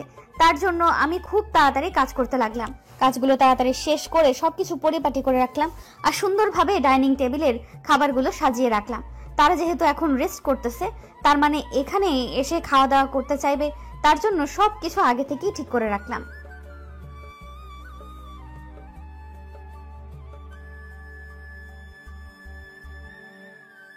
ভাইয়া চলো তাহলে এখন আমরা আমাদের থাকার জায়গা চলে যাই। আমাদের আলাদা থাকতে হবে, কারণ একসাথে জায়গা হবে না। দেখতেই তো পারতেছো কি অবস্থা। সেটা তো দেখতেই পাচ্ছি, কিন্তু এখন আমরা কোথায় থাকবো আর এখান থেকে কত দূরে যেতে হবে বুঝতেছি না তো। আরে ভাইয়া বেশি দূর না, সামনে যে বাসাটা দেখা যাচ্ছে সেখানে একটা রুম ফাঁকা আছে, আমাদের সেখানে থাকার ব্যবস্থা করা হয়েছে। আমরা এখন সেখানে গিয়ে থাকবো, সকালে উঠে সবার সাথে আবার একসাথে হয়ে যাব। আমরা দুজন যাচ্ছি না, আরো কেউ আমাদের সাথে যাচ্ছে? আমরা দুজনে শুধু নাকি আরো বাকিরাও থাকবে আমাদের সাথে? কোনটা? আমি তো ভাবছিলাম যে 4-5 জন মনে হয় ওই জায়গা থাকবো, কিন্তু এখন দেখতেছি সবার জায়গা হয়ে গেছে এখানে, শুধু আমরা দুজন অবশিষ্ট। আমরা দুই ভাই একসাথে গিয়ে সেখানে থাকবো, সমস্যা নেই। এখানে এত গ্যাঞ্জামের মধ্যে না থেকে আমরা দুজন আমাদের মতো থাকলেই ভালো হবে। তুই এসেছিস তোর বন্ধুদের সাথে, এখন তুই যদি আমার সাথে থাকিস তাহলে কেমন লাগে না বিষয়টা? তুই এখানে থাক, আমি তোর কোনো একটা ফ্রেন্ডকে নিয়ে যাই, তাহলে ভালো লাগবে তোর। আরে ভাইয়া সমস্যা নেই, সবার সাথে তো অনেক আড্ডা দিলাম, আর এখন তো ঘুমাবো, অনেক ক্লান্ত। আর কালকে দেখা হয়ে যাবে, কি করা যায় এখন। আজকের মতো চলো আমরা দুজন ঘুমিয়ে পড়ি, অনেক ক্লান্ত লাগতেছে। সবার সাথে থাকলে ভালো লাগবে না, ঘুমাতে পারবো না আমি। ভালো করে ভেবে দেখ, এখন যেভাবে বলতেছিস এরপরে যদি কোনো ঝামেলা করিস তাহলে কিন্তু পরে আমাকে দোষারোপ করতে পারবি না। আরে ভাইয়া তুমি কি যে বলো না, আমি বুঝি না, মাঝে মাঝে কনফিউশনে পড়ে যাই। কোনো সমস্যা হবে না, তুমি আমাকে এত অবিশ্বাস করো? পাগলা ভাই আমার, আমি মোটেও সেই কথা বলতেছি না। আমি বলতেছি তুই এসেছিস তোর বন্ধুদের সাথে আড্ডা দেওয়ার জন্য, মাস্তি করার জন্য, আর এখন তুই যদি আমার সাথে যাস তাহলে তোর বোরিং লাগবে, তার জন্য বললাম। কে বলেছে তোমার সাথে গেলে আমার বোরিং লাগে? অনেক ভালো লাগবে। অনেকদিন পর দুই ভাই একসাথে থাকবো আর অনেক মজা করব, গল্প করব। আর সকালে তো সবার সাথে দেখা হচ্ছে, শুধু রাতটার ব্যাপার, কোনো সমস্যা হবে না তো? আচ্ছা চলো তাহলে দেখি কোথায় নিয়ে যাই। আমাদের তুই যেখানে দেখে দিলি সেখানে নাকি অন্য কোথাও নিয়ে যাই, সেটাও দেখে আসি চল। আমিও এই জায়গায় একটা রিসোর্ট তৈরি করব, বা এখানে একটা যে কোনো গার্মেন্টস ফ্যাক্টরি দেওয়ার চিন্তা ভাবনা করতেছি। এখানে আবহাওয়া অনেক ভালো। ভাইয়া তুমি এখানে এসেছো আমার সাথে ঘোরাঘুরি করার জন্য, আর এখানে এসে যদি তুমি তোমার বাণিজ্যের কথা চিন্তা করো, ভাবা যায় বিষয়টা। আর তুমি কোথায় গিয়ে কি একটু চিল করবে সেটা না করে তুমি এখানে ব্যবসার কথা নিয়ে চিন্তা করতেছো। তেমন কিছু না, আমি শুধু আইডিয়া করতেছিলাম। আর তুই এটা সিরিয়াসলি নিয়ে নিচ্ছিস কেন? আমি তো জাস্ট একটু তোকে বললাম। চলো যাই সেখানে। আর আমার খুব ক্লান্ত লাগতেছে, আমাদের খাওয়া দাওয়ার ব্যবস্থা সেখানে নাকি করে ফেলেছে। এখানে তো আমরা হালকা পাতলা কিছু খাইলাম, সেখানে নাকি আমাদের ব্যবস্থা করা হয়েছে খাওয়ার জন্য। তাই এখানে আর তোমাকে জোর করলাম না খাওয়ার জন্য। তারপর আমি আর আমার ছোট ভাই দুজন মিলেই আমরা আমাদের থাকার জায়গায় যেতে লাগলাম। বেশি দূর লাগলো না, সামনে একটা বাসা দেখা যাচ্ছে। সেই বাসার কথা বলে আমাদেরকে পাঠিয়ে দিল, আর উনি ফোন করে বলল আমাদেরকে রিসিভ করার জন্য। তারা নাকি বাসার সামনে দাঁড়িয়ে আছে। আমি আর আমার ছোট ভাই দুজনে সেখানে যেতে ধরলাম। আর এখানে হেঁটে যাচ্ছি, আর সুন্দর একটা আবহাওয়া, এখানে অনেক ভালো লাগতেছে। মাহিনের সাথে গল্প করতেছিলাম আর ভাবতেছিলাম এখানে যদি একটা গার্মেন্টস ফ্যাক্টরি বা যে কোনো একটা রিসোর্ট তৈরি করা যায় তাহলে সেইভাবে ব্যবসায় লাভবান করা যাবে, আর এখানে জমিগুলোর হয়তো দাম বেশি হবে না। তারপর আর এই কথাগুলো মাহিনের সাথে শেয়ার করলাম না। এখন যদি মাহিনকে বলি তাহলে আবার কি না কি ভেবে এসে বলা যায় না। তার মাথায় এখন এসব ঢুকবে না। যখন আমার মতো বয়স তার হবে তখন ঠিকই বুঝবে যে তারও এরকম একটা প্ল্যান করা উচিত ছিল আগে থেকে। কিন্তু এখন সে ছোট মানুষ, এখন তাকে এসব বিষয়ে চাপ না দেওয়াই ভালো হবে। তারপর আমরা দুজন চলে আসলাম সামনে, দেখি দুইটা মহিলা দাঁড়িয়ে আছে। একটু অন্ধকার হয়ে গিয়েছে, ঝাপসা দেখা যাচ্ছে। আমরা এগিয়ে যেতেই তারা একটু এগিয়ে আসলো। আমি একটু সামনে এগিয়ে গিয়ে যেটা দেখলাম সেটা দেখার জন্য মোটেও প্রস্তুত ছিলাম না। এটা কি সত্যি নাকি আমি কল্পনা দেখতেছি, নাকি আমি কোথাও চলে আসলাম। আবার সামনে প্রিয়াঙ্কা দাঁড়িয়ে আছে। আমি কল্পনা করতে পারতেছি না যে এভাবে প্রিয়াঙ্কার সাথে আমার দেখা হয়ে যাবে। আমার মাথা কাজ করতেছে না, কিভাবে সম্ভব হয় এটা। এই জায়গাতে প্রিয়াঙ্কা আছে, আর আমি পুরো এলাকা খোঁজা শেষ করে দিয়েছি। আর এরকম একটা শহরের মানে গ্রামাঞ্চলে প্রিয়াঙ্কা বসবাস করতেছে। আমার মাথা কাজ করতেছে না, আমি কি করব না করব ভেবে পাচ্ছি না। আমার হাত পা পুরো কাঁপাকাঁপি করতেছে, আমি কোনো কথা বলার শক্তি পাচ্ছি না। এক কথায় আমি রোবটের মতো দাঁড়িয়ে আছি, আর এক দৃষ্টিতে প্রিয়াঙ্কার দিকে তাকিয়ে আছি। তার সামনে গিয়ে যে দাঁড়িয়ে কথা বলবো সে কথা বলার সাহস বা শক্তি আমার শরীরের ভিতর এখন নেই। আমার বান্ধবী আমাকে ফোন করে বলল আমাদের এখানে নাকি মাত্র 2 জন আসবে। আমার তো মাথা কাজ করতেছে না, কি হয়ে গেল? আমি এতগুলো আইটেম ম্যানেজ করলাম, কিন্তু এখন নাকি 2 জন আসবে। যাই হোক, তাও যে 2 জন থাকবে আমার এখানে এটাই বেশি। আমি আর আমার ছোট বোন অপেক্ষা করতেছিলাম। হঠাৎ করে 2টা লোককে দেখলাম যে আমাদের বাসার দিকে এগিয়ে আসতেছে। তার মানে এই লোকটাই হবে। তাই আমরা একটু সামনে এগিয়ে গেলাম, কিন্তু সামনে এগিয়ে গিয়ে যাকে দেখতে পেলাম তাকে দেখার জন্য আমি মোটেও প্রস্তুত ছিলাম না। সামনে দেখি আশিক আর সাথে একটা ছেলে। আমি নিজের চোখে বিশ্বাস করতে পারতেছি না। আমার পুরো শরীর কাঁপাকাঁপি শুরু হয়ে গিয়েছে, আমি কথা বলতে পর্যন্ত পারতেছি না। এটা আমি কাকে দেখতেছি? আজকে দীর্ঘ 1 বছর 4 মাস পর তার সাথে দেখা হলো। আমি কি বলবো ভেবে পাচ্ছি না। এখন তাকে এখান থেকে তাড়িয়ে দিব নাকি দৌড়ে গিয়ে জড়িয়ে ধরবো? আমার মাথায় কোনো কিছুই কাজ করতেছে না। জাস্ট আমি অবাক হয়ে সামনের দিকে তাকিয়ে আছি। আমার এখন কি বলা উচিত আমি ভেবে পাচ্ছি না। আর আমি কি বলবো এখন? এইভাবে তার সাথে আমার দেখা হয়ে যাবে আমি কখনো কল্পনাও করিনি। আমি চেয়েছিলাম এই অবস্থাতে তার সাথে আমার দেখা না হোক, নিজেকে প্রতিষ্ঠিত করব, তারপর তার সামনে গিয়ে দাঁড়াবো। কিন্তু আজকে এইভাবে দেখা হয়ে যাবে আমি কখনো কল্পনাও করতে পারিনি। আমি কি বলবো না বলবো ভেবে পাচ্ছি না। আমার মাথা কাজ করতেছে না, আমার পুরো শরীর অবশ হয়ে গিয়েছে, কথা বলার শক্তি পাচ্ছি না। সামনে দাঁড়িয়ে থাকা আশিককে দেখে আমার পুরো শরীরে শক্তি মনে হচ্ছে যে নিমেষের মধ্যেই শেষ হয়ে গেল। আমার শরীরের কোনো শক্তি কাজ করতেছে না, কথা বলার মতো শক্তি আমার মাঝে নেই। আমি কি করব না করব ভেবে পাচ্ছি না। প্রিয়াঙ্কা তুমি এখানে, আর আমি তোমাকে কোথায় কোথায় না খুঁজেছি, আর তুমি এখানে লুকিয়ে আছো আমার থেকে। তুমি এতটা স্বার্থপর, আমার সাথে একবার যোগাযোগ করার চেষ্টা করনি। আর আশিকের কথা শুনে আমি তো পুরো অবাক। সে কি বলছে এসব আবল তাবল কথা? আর আমার ছোট বোন এখানে, সে অবাক হয়ে আশিকের দিকে তাকিয়ে আছে আর আমার দিকে তাকাচ্ছে। কিন্তু আশিকের সাথে যে ছেলেটা আছে সে কোনো কিছু বলতেছে না, চুপচাপ সেখানে দাঁড়িয়ে আছে। আর তার মতে গতি দেখে আমার ভালো মনে হচ্ছে না। আর আশিকের দিকে এমন অবাক দৃষ্টিতে তাকিয়ে আছে, মনে হচ্ছে যে সে এখন আসমান থেকে মাত্র জমিনে পড়লো। কি হলো, কথা বলবেন আমার সাথে? আর আমি তোমাকে কত খুঁজেছি জানো? হয়তো তুমি ভাববে যে সব আমার ফেক ছিল। আমি যা বলতেছি সেটা সম্ভব না, কারণ আমি সেদিন তোমাকে তাড়িয়ে দিয়েছিলাম এটা ওইটা বলে।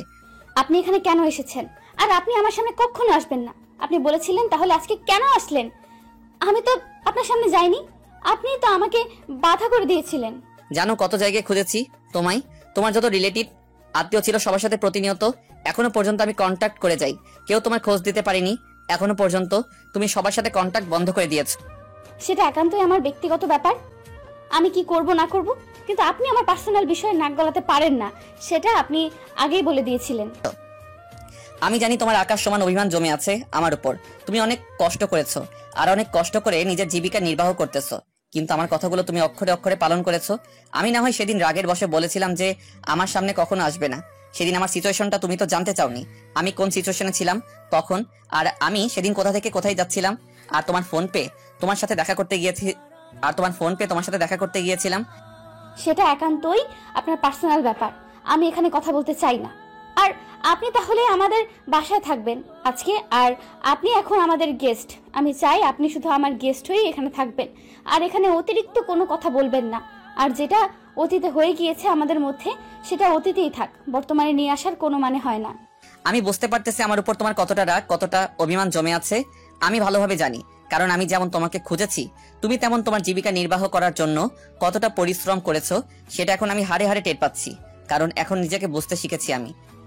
আপনি কি ভেবেছেন আপনি এভাবে মিষ্টি কথা বলবেন, ইমোশনাল করে ফেলবেন আমাকে, আর আমি ইমোশনাল ফুল হয়ে আপনার কাছে ফেরত যাব? এটাই তো? কখনো না। এখন যদি আপনার ইচ্ছা হয় আমাদের এখানে থাকবেন, না হলে আপনার এখান থেকে চলে যেতে পারবেন। আমাদের এতে কিচ্ছু যায় আসে না, আপনার মুখ আমি দেখতে চাই না। তার মানে তুমি শুধু তোমারই ইগোটা দেখবে, তুমি তোমার যে রাগ আছে সেটাই দেবে আমাকে, একবারও বোঝার চেষ্টা করবে না। তুমি যদি সেদিনও বোঝার চেষ্টা করনি আর আজকে বোঝার চেষ্টা করবে না, আমি ভালো করে জানি আমার উপর কতটা অভিমান করে আছো, কিন্তু নিজেকে একটু বোঝার চেষ্টা করো আজকে অন্তত। এখন একটু হলেও বড় হয়েছে তুমি। সেটা আমার একান্তই পার্সোনাল বিষয়, আপনাকে এখানে নাক গলিয়ে কথা বলতে হবে না। এখন আপনার কাছে দুইটাই অপশন আছে, আপনি সব কিছু ভুলে গিয়ে আমার গেস্ট হয়ে এখানে থাকবেন, না হয় আপনি এখান থেকে চলে যান, কারণ আপনার সাথে আমি কথা বলতে চাচ্ছি না, আর আপনার সম্পর্কে আমি কোনো কিছু জানতে চাচ্ছি না।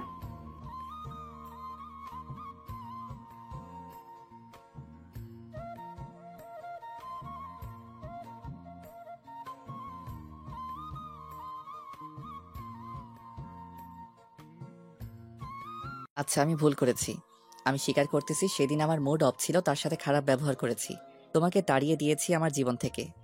আর আমারও অনেক বড় অপরাধ হয়েছে তখন তোমাকে সেভাবে অপমান করা, তার জন্য তুমি অভিমান করে আছো মানলাম, কিন্তু তুমি হয়তো সুখে থাকতে পারো, কিন্তু আমি তো সুখে নেই। দেখেন, এত কথা বলার সময় নেই। আপনি এসেছেন এখানেই থাকবেন, চলে যাবেন, ঝামেলা শেষ। আমি কোনো কথা বলতে চাই না। কেন তুমি বুঝতেছো না? কেন তুমি এরকম করতেছো? আমি পাগল হয়ে যাব। তুমি আমাকে একটু বোঝার চেষ্টা করো না। সব সময় তুমি তোমারটাই দেখো, আমার দিকে একবারও দেখার চেষ্টা করো। তুমি সব সময় স্বার্থপরের মতো কাজ করো, একবারও আমাকে বোঝার চেষ্টা করো না। হ্যাঁ, আমি স্বার্থপর, তাতে আপনার কি হয়েছে? আমি স্বার্থপরের মতো কাজ করি, আর আপনি তো অনেক বড় মানুষ, মহৎ মানুষ। আপনাকে আমি হাত জোর করে বলতেছি, আপনি আর এই বিষয়ে কোনো কথা বলবেন না আমার সাথে। আমি কথা বলবো, 100 বার কথা বলবো, আর তোমাকে এবার আমি এখান থেকে নিয়ে যাব। পারলে তুমি আমাকে বাধা দিও, দেখি কত দূর বাধা দিতে পারো। দেখেন, আমি এখানে সেটা দেখতে চাচ্ছি না, কাজে প্রমাণ করে দেব। আর আপনিও প্লিজ এখানে থাকবেন নাকি চলে যাবেন ডিসিশনটা জানিয়ে দিন। যদি থাকেন তাহলে চলুন, আপনাকে আপনার রুম দেখিয়ে দেই। আমার ঘুম পাচ্ছে, আমাকে ঘুমাতে হবে। তোমার ঘুমাতে হবে তাই না? খুব ঘুম পাচ্ছে তোমার? আচ্ছা ঠিক আছে, তাহলে দেখিয়ে দাও আমাদের রুম, আমরাও ঘুমিয়ে পড়ি। তোমার এত ঘুম পাচ্ছে, ঘুমাও, আজকে রাতে শান্তি মতো ঘুমিয়ে নাও, কালকে থেকে দেখো কি হয়। মানে কি বোঝাতে যাচ্ছেন আপনি? কোনো কুমতলব থাকলে মাথা থেকে ঝেড়ে ফেলে দেন, না হলে এখান থেকে লাশ হয়ে ফিরে যেতে হবে, সেটা মাথায় রাখবেন, বুঝছেন? সেটা না হয় পরে দেখা যাবে, এখন এটা নিয়ে বকবক করতে চাই না। এখন আমার ঘুম পাচ্ছে, আমাকে রুম দেখিয়ে দেন, আমি এখন ঘুমাবো। আপনার যখন ঘুম পাচ্ছে আমারও তো এখন ঘুম পাচ্ছে, তাই না? কথাটা বলে আশিক আমাকে মুখ ভেঙচি দিল। আমার মেজাজ গরম হয়ে যাচ্ছে। আমার কথা আমাকে শুনিয়ে দিল, আর আমাকে বলে দিল আমাকে এখান থেকে নিয়ে যাবে। কত বড় কলিজা! আর আমি এখান থেকে কখনোই যাব না, কিন্তু আমার মনের ভেতর অন্যরকম কাজ করতেছে। তাকে দেখার পর থেকে এখনো তার বাচ্চামি স্বভাবটা গেল না। তারপর আমি কোনো কথা না বলে চুপচাপ আশিক আর আশিকের সাথে থাকা ছেলেটাকে রুম দেখিয়ে দিলাম। রুমটা দেখিয়ে দিয়ে আমরা দুজন বেরিয়ে আসলাম। তাতেই আসে কি যেন একটা কথা বলল। আমি যখন ঘুরে দেখলাম তখন আমার মুখের উপর দরজা বন্ধ করে দিল। আমার সাথে এরকম ব্যবহার, দেখে নেব তোকে। তারপর আমি আমার রুমে চলে আসলাম আর আমার বোনটা আমার সাথে চলে আসলো। কিন্তু আমার বোন কেমন জানি চুপচাপ হয়ে আছে, মনে হচ্ছে আমাকে কিছু বলবে। যেমন কোনো ঝড় তুফান ওঠার আগে পরিবেশটা একদম নিস্তব্ধ হয়ে যায়, ঠিক সেইভাবে আমার রুমটা এখন নিস্তব্ধ হয়ে আছে। কখন যে ঝড় শুরু হবে আমি বুঝতেছি না, কিন্তু এখন কি করব আমি ভেবে পাচ্ছি না। আমার বোন তো নিজ চোখে সবকিছু দেখে নিয়েছে, এখন তাকে মিথ্যা বলতে পারবো না। সত্যি বলতে গেলে তো জীবনটাই শেষ আমার। আমি চাই না এরকম একটা সত্যি কেউ জানুক। কে ছিল আপু ওই ছেলেটা? আর তোমার সাথে তার কি সম্পর্ক ছিল? যেভাবে কথা বলতেছিলে মনে হচ্ছে একে অন্যের সাথে আগে থেকেই পরিচিত। আর বলিস না, আমার স্কুল লাইফের বন্ধু ছিল আর আমার সাথে পাগলামি করতো। সে নাকি আমাকে ভালোবাসে, তবে আমি তাকে পাত্তা দিতাম না। কিন্তু আজকে দেখার পর হঠাৎ উল্টাপাল্টা কথা বলতেছে, মাথা পুরো গরম করে দিয়েছে। আচ্ছা আপু, একটা কথা বলি প্লিজ, মনে কিছু নিও না। কথা হচ্ছে, তোমাদের কথার ভঙ্গিমা দেখে মনে হলো না যে তোমরা একে অপরের বন্ধু। তোমাদের কথার ভঙ্গিমা দেখে মনে হলো যে তোমাদের মাঝে নিশ্চিত একটা রিলেশন ছিল। না হলে তো এভাবে অধিকার দেখিয়ে কথা বলতে পারতো না ছেলেটা তোমার সাথে, তাই না? তুই সবসময় বেশি বুঝিস, আমি যেটা বলি সেটা তো শুনতে চাস না, তার উপর একটু বেশি বুঝে কথা বলিস। এখন চুপচাপ ঘুমিয়ে পড়, ঘুম পাচ্ছে আমার। দেখো, আমার সাথে এভাবে লুকোচুরি খেলার কিচ্ছু নেই, কারণ তোমার এখন ঘুম পাবে কি করে? তুমি তো এখন ঘুমাও না, তোমার তো একটা ঘুমের টাইম আছে, সেটা তো আমি জানি, তাই না? তুমি আমাকে মিথ্যে বলো। কি বলতেছি? এসব আজে বাজে কথা, একদম ফালতু কথা বলবি না। এখন ঘুমিয়ে পড়, না হলে তোর না কাল কি স্কুল আছে? পড়াশোনা শুরু করে দে, আমি আমার কাজগুলো শেষ করি, তারপর ঘুমিয়ে পড়বো। দেখো, তুমি যদি আমাকে এই সত্যটা না বলো, আমি যদি নিজ থেকে জানতে পারি, তাহলে কিন্তু কোনোদিনও তোমার সাথে কথা বলবো না। তুমি আমার বোন হয়ে যদি আমার কাছ থেকে লুকিয়ে রাখো কি এমন সত্যি, এটা আমি জানতে পারবো না? এমনকি সেই সত্যি থেকে আমিও কিছু শিক্ষা গ্রহণ করতে পারি, তাই না? তা তো একদম ঠিক বলেছে। সে তো আমার সত্যিটা থেকে কিছু জানতে পারে, আর আমি তাকে আমার সত্যিটা বলে দেই, তাহলে নিশ্চয়ই সে আমার মতো ভুল করবে না। তাকে তো আমার সত্যিটা বলে দেওয়া উচিত, কিন্তু আমি তাকে কেন বলতে পারছি না? এটা তো আমার ভুল। আমার বোন তো কোনো ভুল করতেছে না, আমি ভুল করছিলাম। আমার বোনকে যদি এই ভুলটার কথা আমি বলে দেই, আমার বোন সেই ভুলটা আর কখনো করবে না। কিন্তু এখন এই অবস্থায় বলা যাবে না, কয়েকদিন যেতে দিতে হবে। যদি এখন এই অবস্থায় বলি তাহলে সে আমাকে মিথ্যুক ভাববে। আগে তাকে বোঝাতে হবে সবকিছু আকারে ইঙ্গিতে, তারপর তাকে বলতে হবে। কি হলো আপু, তুমি এভাবে চুপ হয়ে গেলে? কিছু বুঝতেছি না। আর মনে মনে কি ভাবতেছো? আমাকে বলবে কি না সেটা বলো। আমি কি এমন দোষ করেছি যার জন্য আমাকে তুমি এই কথাগুলো বলো না? আমাকে কয়েকটা দিন সময় দে, আমি নিজেকে মেন্টালি ঠিক করে নেই, তারপর তোকে আস্তে আস্তে সবকিছু জানিয়ে দেব। আমি তোর কাছ থেকে কয়েকটা দিন সময় চাচ্ছি, আশা করি তুই আমাকে কয়েকটা দিন সময় দিবি আমাকে ঠিক মতো সবকিছু গুছিয়ে বলার জন্য। তোমাকে সময় দিতে গেলে দেখবো তুমি আরো কোনো বাহানা খুঁজে বের করবে। তখন তুমি আমাকে বলবে না তোমাকে কোনো সময় দিতে চাচ্ছি না আমি, তুমি আমাকে এখন বলবে। আমি আর কোনো বাহানা দেখাবো না তোকে, কথা দিচ্ছি। তোকে সব সত্যি কথা বলে দেব, কিন্তু আমাকে একটু সময় দিতে হবে নিজেকে প্রস্তুত করার জন্য। আশা করি তুই এখন বুঝবি। আচ্ছা ঠিক আছে, তাহলে তোমাকে সময় দেওয়া হলো, কিন্তু এরপর যদি কোনো বাহানা দেখিয়েছো তারপর থেকে আমি তোমার সাথে কোনো কথা বলবো না, কথাটা মাথায় রেখো। আচ্ছা ঠিক আছে, আমি মেনে নিচ্ছি তোর কথাটা, আর আমি কয়েকদিন পরে তোকে জানিয়ে দেব। আর শোনার জন্য তুইও নিজেকে প্রস্তুত কর, আর এখন যা পড়াশোনা কর, এসব মাথায় রাখিস না। যখন বলবো তখন মনোযোগ দিয়ে শুনিস। আচ্ছা ঠিক আছে, তাহলে আমি এখন গেলাম, তুমি তোমার কাজগুলো শেষ করো। আর যেহেতু অতিথি এসেছে, তাদের খাওয়া দাওয়ার ব্যবস্থা তো তুমি করবে না, তাদেরকে খাওয়াতে হবে না? সবকিছু তো রেডি করে রেখেছো, তাদেরকে রুমের ভিতর রেখে দিলে এখনই খাবারগুলো নষ্ট হয়ে যাবে না? আমার তো মনে নেই, ঝগড়া করতে করতে এখন এই কথাগুলো মনে নেই। এখন খাবারগুলোর কি হবে? এখন তাদেরকে গিয়ে খাওয়াতে হবে, কিন্তু আমি এখন যাব কি যাব না, না গেলে কি হয় না? একা একা কি বিড়বিড় করো? যা বলবে জোরে বলবে, আমি যেন শুনতে পাই। আমার মাথা কিন্তু তুমি খাবে না। এরপর থেকে যা বলবে আমার সঙ্গে জোরে জোরে কথা বলবে, একা একা বিড়বিড় করবে না। আচ্ছা তুই পড়াশোনা শুরু করে দে, আমি দেখি গিয়ে তাদেরকে খাওয়া দাওয়া করাতে হবে, তাই না? তাহলে বিষয়টা কেমন হয়ে যায়। আমি একটু যাই, গিয়ে দেখি তারা কি করতেছে। তাদেরকে ডেকে নিয়ে এসে খাবার টেবিলে বসিয়ে তাদেরকে খাওয়া দাওয়া করে তারপর রুমের ভেতর রেখে দেবো। এখন আমি বুঝতেছি না মাহিন আমার দিকে বারবার এভাবে তাকাচ্ছে কিসের জন্য। মনে হচ্ছে যে কখন কি বলবে, আমার তো প্রচুর ভয় লাগা শুরু হয়ে গিয়েছে। এখন তাকে কি বলবো? আমি তো সবসময় মেয়েদের থেকে দূরে থাকতাম, কিন্তু আজকে মাহিন নিজের চোখ দিয়ে দেখলো, তাতে তো আমার উপর বিশ্বাস উঠে গিয়েছে। কিন্তু এখানে আমার কি করার? আমার ভালোবাসা আর আমি কথা বলবো না তাহলে কেমন না বিষয়টা? একদিন না একদিন মাহিনী বিষয়গুলো জানতে পারবে, তাই না? তাকে তো এখন থেকে আমাকে জানানো উচিত, আগে থেকেই। যখন নিজ থেকে জানাবো তখন তার ভালো লাগবে, কিন্তু যখন ঘটনাস্থল থেকে জানবে তখন হয়তো তার খারাপ লাগবে। এখন কি তাকে সবকিছু বলে দেব, নাকি কয়েকদিন পরে বলবো? ভেবে পাচ্ছি না। মাহিন যেভাবে আমার দিকে তাকিয়ে আছে, মনে হচ্ছে আমি কি পাহাড় সমান ভুল করে ফেলেছি আর তার কাছ থেকে লুকিয়ে রেখেছি। সেটা তো ঠিকই আছে, কারণ আমি তো ভুল করেই ফেলেছি। একটা মেয়ের জীবন নষ্ট করে দিয়েছি, তারপর তাকে আমার জীবন থেকে তাড়িয়ে দিয়ে সবসময় আমি আমার দিকটাই দেখেছি। কিন্তু এটাও তো ঠিক যে মেয়েটা আমাকে বোঝার চেষ্টা করেনি। হয়তো আমাকে বোঝার চেষ্টা করেছিল, কিন্তু পরে হয়তো আমার ব্যবহার দেখে আমার উপর তার বিশ্বাসটাই উঠে গিয়েছিল। আমি এতটাই খারাপ হয়ে উঠেছিলাম তার কাছে। আমি নিজে স্বীকার করতেছি যে আমি খারাপ ছিলাম তখন। কথাগুলো ভাবতেছিলাম, হঠাৎ করে দেখলাম যে দরজায় কে জানি কড়া দিতেছে। এখন আবার কে আসবে?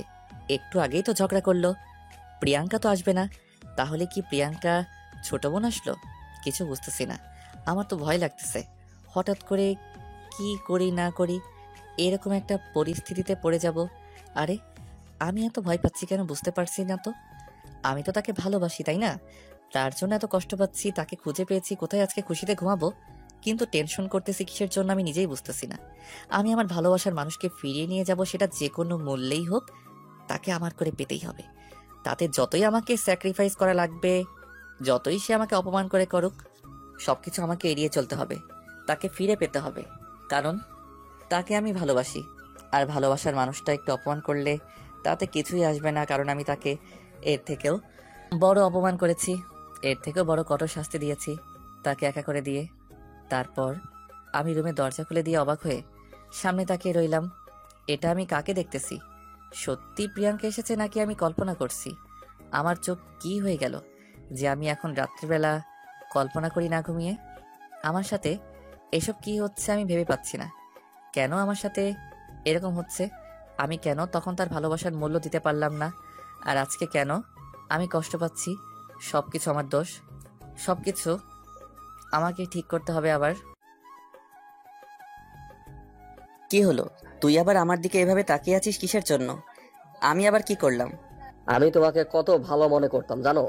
তোমার আজকে আমি কি দেখলাম? এসব মেয়েটাকে, তার সাথে তোমার কি সম্পর্ক ছিল যার জন্য তুমি তার সাথে এভাবে কথা বলতেছিলে? এসব আমি এখন তোকে বলতে চাচ্ছি না, কারণ আমার মন খারাপ এখন। আর একটা কথা শুনে রাখ, মেয়েটা আমার অতীতের জীবনের একটা অংশ ছিল। আর তার জন্য আমি কোনো মেয়ের প্রতি আকর্ষিত হই না, কারণ আমার সবটা জুড়ে এই মেয়েটাকেই জড়িয়ে আছে। মানে কি বোঝাতে চাচ্ছ তুমি আমাকে? বুঝতে পারছি না তো। কি এমন ঘটনা যে আমি যেটা জানি না, বা আমাদের ফ্যামিলির মধ্যে কেউ জানে না, যে এই মেয়েটার জন্য তুমি কোনো মেয়েকে পাত্তা দাও না? প্লিজ, এখন তুই এসব নিয়ে আমাকে ডিস্টার্ব করিস না। আমি আমার মনকে ঠিক রাখতে পারতেছি না। আমি কখন যে কি করব না করব ভেবে পাচ্ছি না। কতদিন পর খুঁজে পেলাম জানিস? আমি জানি ভাইয়া তোমার মনের অবস্থা কি, কিন্তু আমি যদি সবসময় নিজের কাছে সবকিছু লুকিয়ে রাখো তাহলে কখনো তুমি খুশি থাকতে পারবে না।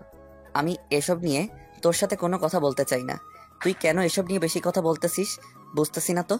আর আমি তোকে এসব বিষয়ে কোনো কিছু জানাতে চাই না এখন। তোমাকে এখন সবকিছু বলতে হবে যে, না হলে কিন্তু আমার থেকে খারাপ কেউ হবে না। আর তুমি কি এমন দোষ করেছো যেটা আমাকে বলতে চাও না? আর মেয়েটার সাথে কি এমন অন্যায় করেছো যেটা মেয়েটা তোমাকে আজে বাজে কথা বললো আর তোমাকে তাড়িয়ে দিতে চাইলো? ব্যাপার কি? কি করেছো মেয়েটার সাথে? অনেক খারাপ ব্যবহার করেছি আমি তার সাথে, যেটা আমি তোকে বলতে চাই না। আর এই কথাগুলো আমি তোকে কেন পৃথিবীর কাউকে বলতে চাই না। তাই তুই আমাকে এই বিষয় নিয়ে কোনো ব্যাপারে কথা বলবি না। আমি বুঝতে পারতেছি না তুমি এত ক্ষেপে যাচ্ছ কিসের জন্য আমার উপর। আমি কি এমন জিজ্ঞেস করেছি তোমাকে? আমি শুধু আমার প্রশ্নের উত্তরগুলো চাচ্ছি তোমার কাছ থেকে, আর তুমি উল্টাপাল্টা আমাকে বুঝিয়ে দিচ্ছ। বলতেছি না আমি এসব বিষয় নিয়ে তোর সাথে কোনো কথা বলতে চাই না। আর তুই এসব বিষয়ে কাউকে বলবি না, বুঝছিস? আর আমি চাই না তুই এটা নিয়ে আর কোনো কথা বল এখন। আমি বুঝতে পারতেছি না তুমি কেন এরকম করতেছো। আমি আব্বু আম্মুকে বিষয়টা জানাতে তাহলে বাধ্য হব। তুমি যদি এখন আমার সাথে একটু ক্লিয়ার না করে বলো যে মেয়েটা কে আর কিভাবে তাকে তুমি চেনো, তোমাদের মাঝে কি এমন সম্পর্ক ছিল? মেয়েটা আর অন্য কেউ না, তোর ভাবি। আমার বউ এখন হয়েছে। আর কোনো প্রশ্নের উত্তর দিতে চাই না। আশা করি প্রশ্নের উত্তর পেয়ে গেছিস সবকিছুরই। এখন আর কোনো প্রশ্নের উত্তর দিতে হবে না তোকে। কি বলতেছো? তার মানে তুমি বিবাহিত? আমাদের কাউকে জানাওনি, আমাকেও জানাওনি যে তুমি বিয়ে করেছো? কি বলতেছো এইসব বাজে বাজে কথা? বলছি না এসব নিয়ে আর কোনো কথা হবে না। তারপরে তুই কিসের জন্য কথা বলেছিস? আর একটা যদি বেশি কথা বলিস আমি কিন্তু এখান থেকে চলে যেতে বাধ্য হব। আর আমি চাই না তোকে কোনো খারাপ পরিস্থিতিতে রেখে সেখান থেকে চলে যেতে। আচ্ছা, তুমি যদি না চাও তাহলে আমি এই বিষয় নিয়ে কোনো কথা বলবো না, কারণ আমি চাই না আমার জন্য তুমি কষ্ট পাও, আর আমি আমার মতো থাকতে চাই। আমি এখন এই পরিস্থিতিতে তোকে কোনো কিছু বলতে পারতেছি না, তার জন্য আমি একান্তই সরি। আমি পরে সব কিছু তোকে ক্লিয়ার করে বলে দেব। এখন আমার মাথায় প্রচুর টেনশন কাজ করতেছে। প্লিজ এখন তুই ঘুমিয়ে পড়, আমি সকালে তোর সাথে সবকিছু শেয়ার করব। আচ্ছা, তাহলে এখন আমি ঘুমিয়ে পড়লাম। আর তোমার জন্য তো আজকে খাওয়া দাওয়া হইলো না, এখন তো তারা আমাকে মনে হয় খাইতে দিবে না, ক্ষুধা তো লাগছে সেই। আশেপাশে মনে হয় কোনো খাবার হোটেল আছে, আমার চোখে পড়েছিল তখন ভালোভাবে লক্ষ্য করিনি। বাইরে গিয়ে কিছু খেয়ে আসি। এখন তো আর ক্ষুধার্ত অবস্থায় রাত পার করা যাবে না, তাহলে শরীর অনেক ক্লান্ত হয়ে যাবে। এমনিতে অনেক দূর জায়গা জার্নি করে এসেছি। আমি কোথাও যাচ্ছি না, আমার খুব ক্লান্ত লাগতেছে, এখন বাইরে গিয়ে খেয়ে আসবো এরকম কোনো মুড নেই। তার থেকে না খেয়ে থাকাই ভালো হবে। আমার ব্যাগে কিছু বিস্কিট আছে, আমি সেখান থেকে কিছু বিস্কিট খেয়ে ঘুমিয়ে পড়তেছি। তোমার যেতে মন চাইলে তুমি যাও। তুই কি আবারও আমার উপর মন খারাপ করতেছিস? দেখ, তুই যদি আমার অবস্থায় থাকতি হয়তো তুই বুঝতে পারতি যে আমার এখন মনের ভিতর কি চলতেছে। আর তুই এখন যেহেতু যাবি না, তাহলে থাক, আমি বাইরে যাব। কথাটা বলে আমি রুম থেকে বেরিয়ে পড়লাম। আর রুম থেকে বেরিয়ে সামনে যাকে দেখতে পেলাম সেটা দেখার জন্য আমি মোটেও প্রস্তুত ছিলাম না। বাইরে বেরিয়ে দেখলাম যে প্রিয়াঙ্কা আমাদের রুমের সামনে দাঁড়িয়ে আছে। আমি অবাক হয়ে গেলাম। তাহলে কি প্রিয়াঙ্কা রুমের বাইরে দাঁড়িয়ে থেকে আমাদের দুই ভাইয়ের সব কথা শুনতেছিল, যে আমরা কি কথা বলি না বলি? প্রিয়াঙ্কাকে কি করতেছে না করতেছে বুঝতেছি না, তার ভাব মতিগতি আমি কিছুই বুঝতেছি না। আমি কি তাকে সত্যি আমার করে নিতে পারবো, নাকি তার মনে অন্য কেউ জায়গা করে নিয়েছে? আমি জানি না, আমি পাগল হয়ে যাব, কিছুই বুঝতে পারতেছি না কি করব না করব। আমি কোনো কথা না বলে চুপচাপ বেরিয়ে যেতে লাগলাম। হঠাৎ করে দেখলাম যে প্রিয়াঙ্কা দৌড়ে গিয়ে দরজাটা বন্ধ করে দিল। আমি বুঝলাম না কি এমন হয়ে গেল, আর হঠাৎ করে এরকম কাণ্ড করার কি আছে? আমাকে তো বাইরে যেতে হবে, আমার ক্ষুধা লাগছে, প্লাস আমার ছোট ভাইয়ের ক্ষুধা লাগছে। তার মানে আমি এখন যদি বাইরে না যাই তাহলে আমাদের দুজনের অবস্থা শেষ। এখন আমি যদি বাইরে গিয়ে কিছু নিয়ে আসি তাহলে আমার ক্ষুধা নিবারণ হবে, আমিও শান্তিতে থাকতে পারবো।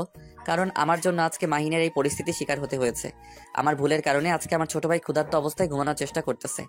আমি প্রিয়াঙ্কার সাথে কোনো কথা বলতে চাইছি না এখন, কারণ প্রচুর ক্ষুধা লেগেছে, মাথায় প্রচুর টেনশন, রাগ কিসমিস করতেছে মাথার ভেতর। এখন যদি কোনো কথা বলতে চাই তাহলে সেখানে ঝগড়া লেগে যাবে। তাই কোনো কথা না বলে চুপচাপ দরজাটা খোলার চেষ্টা করলাম, কিন্তু দেখলাম যে প্রিয়াঙ্কা দরজার সাথে গা এলিয়ে দিয়ে দাঁড়িয়ে পড়লো। এখন তো দরজা খোলা যাবে না, আমি কি করব না করব ভেবে পাচ্ছি না। শেষ পর্যন্ত কোনো উপায় না পেয়ে প্রিয়াঙ্কার সাথে কথা বলার জন্য নিজেকে প্রস্তুত করলাম আর নিজের রাগকে কন্ট্রোল করার চেষ্টা করলাম। আমি যখন আশিক আর তার সাথে ছেলেটা যে আছে তাকে খাওয়া দাওয়া করার জন্য ডাকতে তাদের রুমের সামনে গেলাম, তখন শুনতে পেলাম তার ছোট ভাই আর মাহিন নামের যে ছেলেটা আছে তার নাকি অনেক ক্ষুধা লেগেছে। আমাদের ঝগড়ার জন্য তার নাকি এখনো খাওয়া দাওয়া হচ্ছে না। এসব শুনে তো আমার প্রচুর রাগ লাগলো, কারণ তারা আমাদের অতিথি। যতই তার সাথে আমি আমার অতীতের সম্পর্ক থাকুক না কেন, আমার উচিত ছিল তাদেরকে প্রথমে খাওয়া দাওয়া করানো, তারপর যত তর্ক বিতর্ক ছিল সেসব করার। তাদেরকে খাওয়ানো উচিত ছিল আমার। কি আর করার, যেহেতু ভুল করে ফেলেছি আর ভুল থেকে শিক্ষা নিতে হবে, তাই ভুল করে শিক্ষা নিলাম। এখন তো আমার উপর রাগ করে আছে আশিক।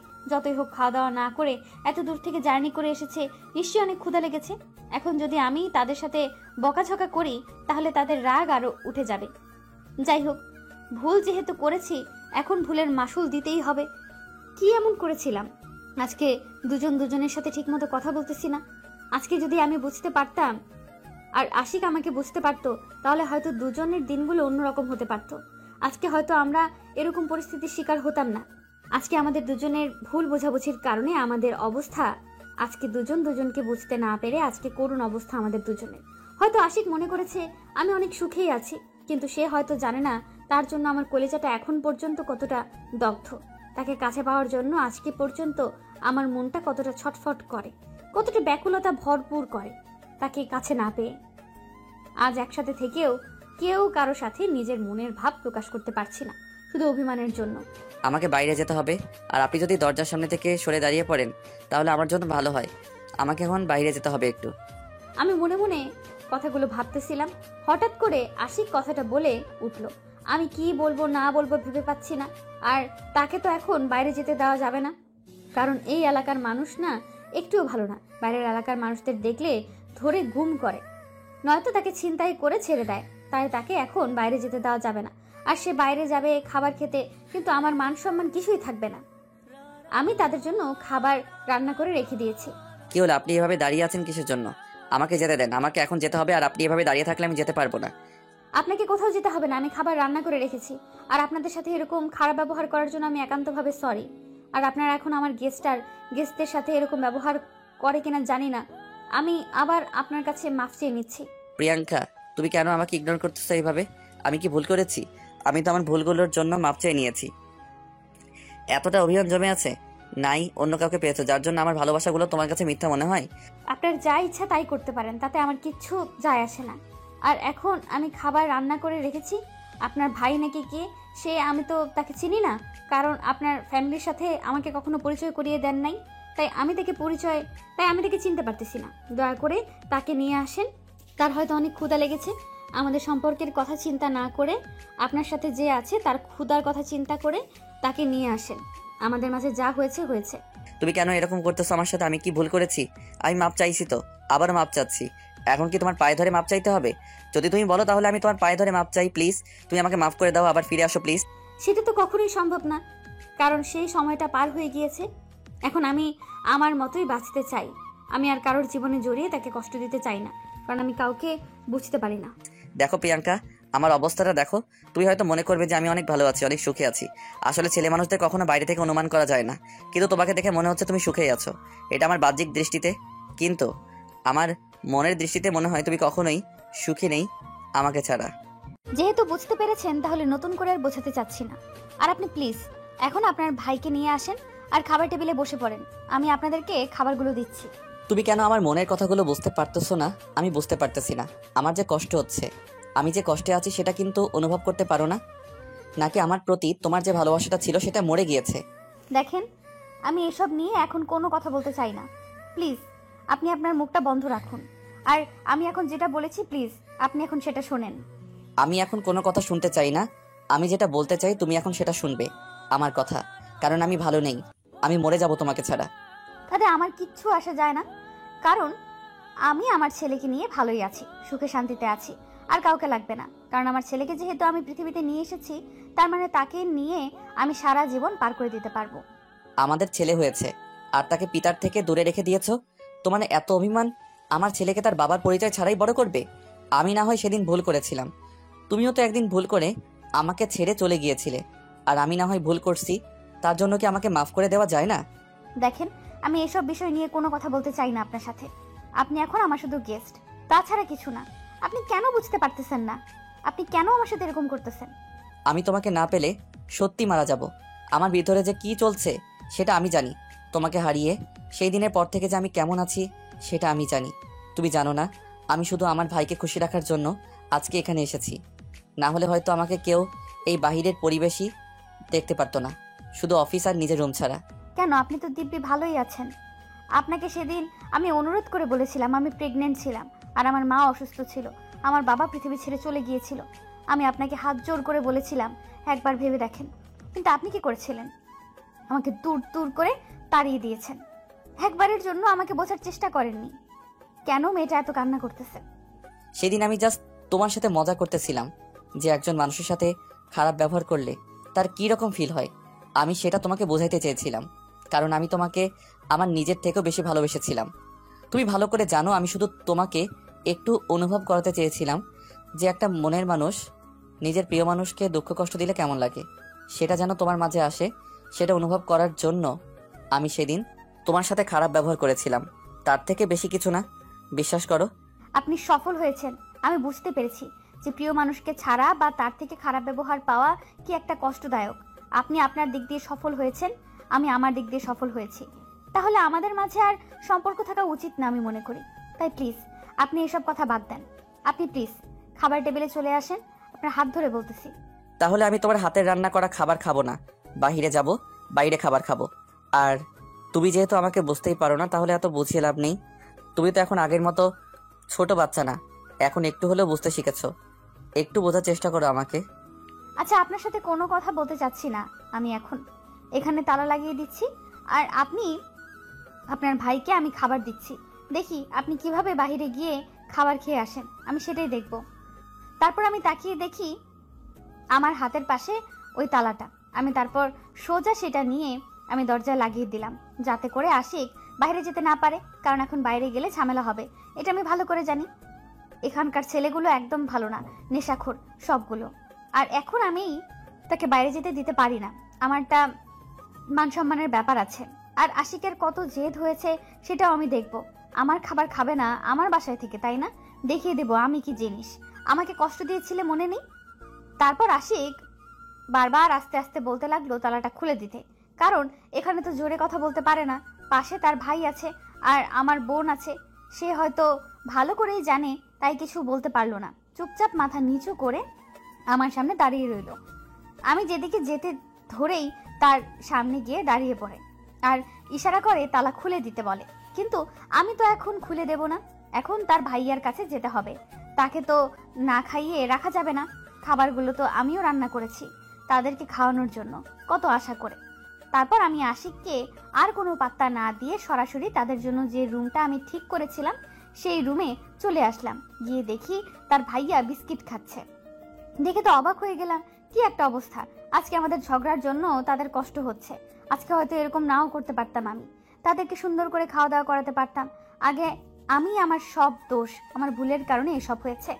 আজকে আমি কেন যে ওইরকম করতে গেলাম তার সাথে বুঝতে পারতেছি না। আরে ভাইয়া, তুমি বিস্কিট খাচ্ছ কিসের জন্য? আসো বাইরে, তোমার জন্য তো আমি খাবার রান্না করতেছিলাম। আর আমি একান্তভাবে সরি, তোমাদেরকে আমি ভালোভাবে রাখতে পারলাম না, তোমাদের সাথে প্রথম দেখাতেই ঝগড়া করে ফেললাম। আমি মেয়েটা অনেক খারাপ, বুঝছো ভাইয়া? সমস্যা নাই, কি যে বলেন না এসব কথা। আর আমি বিস্কিট এমনিতেই খাচ্ছিলাম, আমরা তো ওইখান থেকে খেয়ে এসেছি।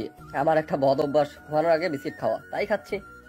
এসব বললে চলবে না, তোমাকে এখন খাইতে হবে। আমার হাতের রান্না তুমি না খেয়ে ঘুমাতে পারো না। আমি অনেক কষ্ট করে রান্না করেছি তোমাদের জন্য, আর তোমরা না খেলে তো আমি আজকে অশান্তি হয়ে যাব। সমস্যা নেই, আমরা তো এখানে থাকবো তাই না? তাহলে তো আপনার হাতের রান্না খেতেই হবে। সকালে খেয়ে নেবো, এখন খেতে ইচ্ছা করতেছে না, ঘুম পাচ্ছে আমার, ঘুমাবো এখন আমি। দেখো, এখন যদি তুমি বেশি কথা বলো তাহলে কিন্তু আমার রাগ উঠে যাবে, আর তখন তোমাকে কি বলবো না বলবো জানি না। তাই চুপচাপ চলে আসো আমার সাথে। আমি বুঝতেছি না এরকম করতেছেন কেন আমার সাথে। আমি তো ঠিক আছি, আমার তো কোনো কিছু সমস্যা নেই। আমি বললাম তো আমার খাওয়া দাওয়া লাগবে না, এখন আমার পেট ভর্তি আছে। আর আমার একটা বদ অভ্যাস। আর একটা যদি আমার উপর কথা বলেছো তাহলে কিন্তু আমার থেকে খারাপ কেউ হবে না। আর তখন তোমার কি অবস্থা করব তুমি নিজেও জানবে না যে আমি মানুষটা কতটা খারাপ। আচ্ছা চলেন। আর ভাইয়া কোথায় গেল? ভাইয়া তো বাইরে চলে গিয়েছে মনে হয়। আপনি কি তাকে দেখেছেন নাকি ভাইয়া বাইরে চলে গিয়েছে? আমাকে তো বললো বাইরে যাবে। বাইরে যেতে দেইনি, কারণ বাইরের ছেলেগুলো অনেক খারাপ। এত রাতে বাইরে গেলে কখন কি হয়ে যায়, আমি তো দরজায় তালা লাগিয়ে দিয়ে ঘুমাই, রাতে তালা লাগিয়ে দিয়েছি, তাই যেতে পারিনি। ভালো হয়েছে তাহলে। আচ্ছা আমি বাইরে দেখি, আর আপনি একটু দেখেন ভাইয়া কোথায়। তাহলে ভাইয়াকে নিয়ে খাওয়া দাওয়া করি, একা খাওয়া যাবে না, কারণ তাহলে একটা স্বার্থপরতা চলে আসে নিজের মাঝে। বুঝতে পারছি নিজের ভাইকে অনেক ভালোবাসো, তাই না? ভাইয়ের প্রতি টান আছে, এত ভালোবেসে লাভ কি? ভালো বেশে লাভ কি, তাই না? ভাইয়া আমাকে যে কত কি সেটা আপনি বুঝবেন না। ভাইয়া না থাকলে হয়তো আজকে আমি এখানে থাকতাম না, কারণ আমার বাবা দুজনে হারিয়ে ফেলেছি। কি বলছো এসব? মাথা ঠিক আছে? কি আজব কথা বলতেছো এসব? কবে হয়ে গেল আমি তো জানতেই পারলাম না। বাদ দেন এসব কথা, এখন যেহেতু আপনি রান্না করেছেন কষ্ট করে, চলেন। না খাইলে তো আপনার আবার মন খারাপ হয়ে যাবে। এখন তাড়াতাড়ি খাবার টেবিলে চলেন, এসব কথা আপনাকে বলে লাভ কি? আমি কি বলবো না বলবো ভেবে পাচ্ছি না, মাথায় মনে হচ্ছে আকাশ ভেঙে পড়লো। এই কথা শোনার পর আমি আর কিছুই জানতে পারলাম না। জানবো কেমনে? তার তো খোঁজ খবরই রাখি না আমি, আর তার থেকে তো আমি নিজেকে লুকিয়ে রেখেছি। তাকে দেখে বোঝা যায় সে আমাকে অনেক খোঁজাখুঁজি করেছে, কিন্তু আমি নিজেকে লুকিয়ে রেখেছি। যাই হোক, যেটা হবার তা তো হয়েই গিয়েছে, এটা নিয়ে মন খারাপ করে কি করব? এখন আর মন খারাপ করলেও তারা ফিরে আসবে না, কিন্তু খুব আফসোস হচ্ছে। হয়তো এখন সব প্রেশার বা সব টেনশন আশিকের উপর দিয়ে যাচ্ছে। তারপর মাহিন নামে ছেলেটাকে সঙ্গে করে নিয়ে বাইরে আসলাম। বাইরে এসে দেখি যে আশিক এক সাইডে দাঁড়িয়ে আছে। আমি গিয়ে তাকে ডাক দিয়ে নিয়ে আসলাম। এসে দুজনকে টেবিলে বসিয়ে দিলাম চেয়ারের উপর। তারপর আমি খাবার পরিবেশন করতে লাগলাম, আর আশিক খাবার খেতে চাচ্ছে না। আর দেখলাম যে মাহিন অনেক উৎসুক খাবার খেতে, তাই আমি মাহিনকে আগে খাবারগুলো দিলাম। আশিককে তো আমি দেখে নেব, এত দেমাগ দেখিয়ে লাভ নেই আমাকে, বুঝছো মিস্টার? তারপর আমি মাহিনের প্লেটে খাবার তুলে দিলাম। ভাবি রান্না তো অনেক সুন্দর হয়েছে, এত সুন্দর রান্না করতে পারেন আপনি। আর আপনি সেলফিশের মতো আমাদের থেকে দূরে সরে আছেন। আমি কি বলবো না বলবো ভেবে পাচ্ছি না ছেলেটার মুখ থেকে ভাবি ডাক শুনে। এটা কি হলো? আর আশিকের দিকে তাকিয়ে দেখলাম আশিক অবাক দৃষ্টিতে আমার দিকে তাকিয়ে আছে, যেটা আশা করেনি যে মাহিন আমাকে ভাবি বলেই ডাকবে। কিন্তু আমিও তো হতবাক, এটা কিভাবে? আমি তো তাকে চিনি না, আর সে তো আমাকে ভালো করেই চেনে না, কারণ তাদের সাথে আমার কখনো দেখা হয়নি। একমাত্র আশিককে আমি চিনতাম তাদের পরিবারের মধ্যে, তাছাড়া কাউকে চিনতাম না। কি করব না করব, আশিকের দিকে তাকিয়ে দেখে আশিক মুচকি হাসি দিল আমার দিকে তাকিয়ে। কি হলো ভাবি, আপনি এভাবে বিষম খেয়ে গেলেন কেন? আমি কি ভুল কিছু বলছি? আপনার রান্না তো অসাধারণ, আপনি এরকম চুপসে গেলেন কেন? বুঝতে পারলাম না। আমাকে কি খাবার দেবেন না? না এই ছেলে কে তোমার ভাবি, আর কাকে তুমি ভাবি বলতেছো? তোমার সাহস কত বড়? আমাকে তুমি চেনো আর আমি ভাবি হলাম কি করে তোমার? আমি কি জানি, ভাইয়াকে জিজ্ঞেস করলেই হয়তো জানা যাবে কিভাবে হয়েছেন আপনি আমার ভাবি, কারণ আমি তো তখন ছোট ছিলাম, কিছু বুঝি নাই, আর ভাইয়া আমাকে কিছু বলে নাই। বেশি কথা বলবে না, ভালো হবে না বলে দিচ্ছি। এখন খাবার খেতে বসেছো, খাবার খাও, তারপর চুপচাপ খেয়ে ঘুমিয়ে পড়ো, বেশি বকবক করবে না। ছোট বলে কেউ পাত্তা দেয় না, আজকে সবাই শুধু ধমক দিয়ে চুপ করিয়ে দেয়। কারোর সাথে কথা বলতে পারি না, একটু মজাও করতে পারি না। হায়রে কপাল, এই কপাল নিয়ে বেঁচে থাকার থেকে এই কপাল নিয়ে কচু গাছের সাথে ফাঁসি দিয়ে কিছুক্ষণ ঘুম পাড়া অনেক ভালো। অনেক হয়েছে, এখন খাবার টেবিলে বসে আছো, খাবার খাও। কথা বলবে কম, আর তোমার ভাইকে আমি দেখে নিচ্ছি। উল্টাপাল্টা বোঝানো হচ্ছে নিজের ছোট ভাইকে, তাই না? তারপর মাহিন চুপচাপ খাবার খেয়ে টেবিল থেকে উঠে চলে গেল, আর আশিক এখনো খাবার মুখেই নিচ্ছে না। মেজাজ গরম হয়ে যাচ্ছে। এরকম ভাব দেখানোর কি আছে আমার সাথে? বেশি রকম মেজাজ গরম করালে কিন্তু একদম খাবার খাওয়া বন্ধ করে দেব। একটা খাবার দেব না, আর বাইরে যেতে দেব না। দেখবো তখন যে আমার উপর এত রাগ অভিমান করে কি হয় তোমার। যেখানে আমাকে রাগ দেখানোর কথা, সেখানে আমাকে রাগ দেখানো হচ্ছে, তাই না? বেশি রকম যদি তেরামি করো তাহলে তোমার কপালে দুঃখ আছে। আমি কোনো কথা না বলে চুপচাপ আশিকের দিকে তাকিয়ে আছি, দেখি সে কি করে না করে। আশিক আমার দিকে তাকিয়ে আবার খাবারগুলোর দিকে তাকাচ্ছে, কি করবে না করবে হয়তো ভাবতেছে, কিন্তু এদিকে আমার মেজাজ পুরো গরম হয়ে যাচ্ছে। খাবার সামনে নিয়ে এরকম ভাবে বসে থাকার কি আছে? খাবার সামনে রেখে রাগ দেখিয়ে কোনো লাভ নেই। খাবারের উপর রাগ দেখানো হচ্ছে। অনেকক্ষণ অপেক্ষা করেছি, আর অপেক্ষা করা যাবে না, কারণ আমার ধৈর্য আর কুলাচ্ছে না, আর ধৈর্য ধরতে পারতেছি না আমি তার এরকম কাণ্ড আর এরকম ব্যবহার দেখে। কি হলো, এভাবে খাবার নিয়ে না খেয়ে বসে আছো কিসের জন্য? খাবারের সাথে এত অভিমান কিসের তোমার? মাথা গরম করাবে না কিন্তু আমার, ভালো হবে না বলে দিচ্ছি।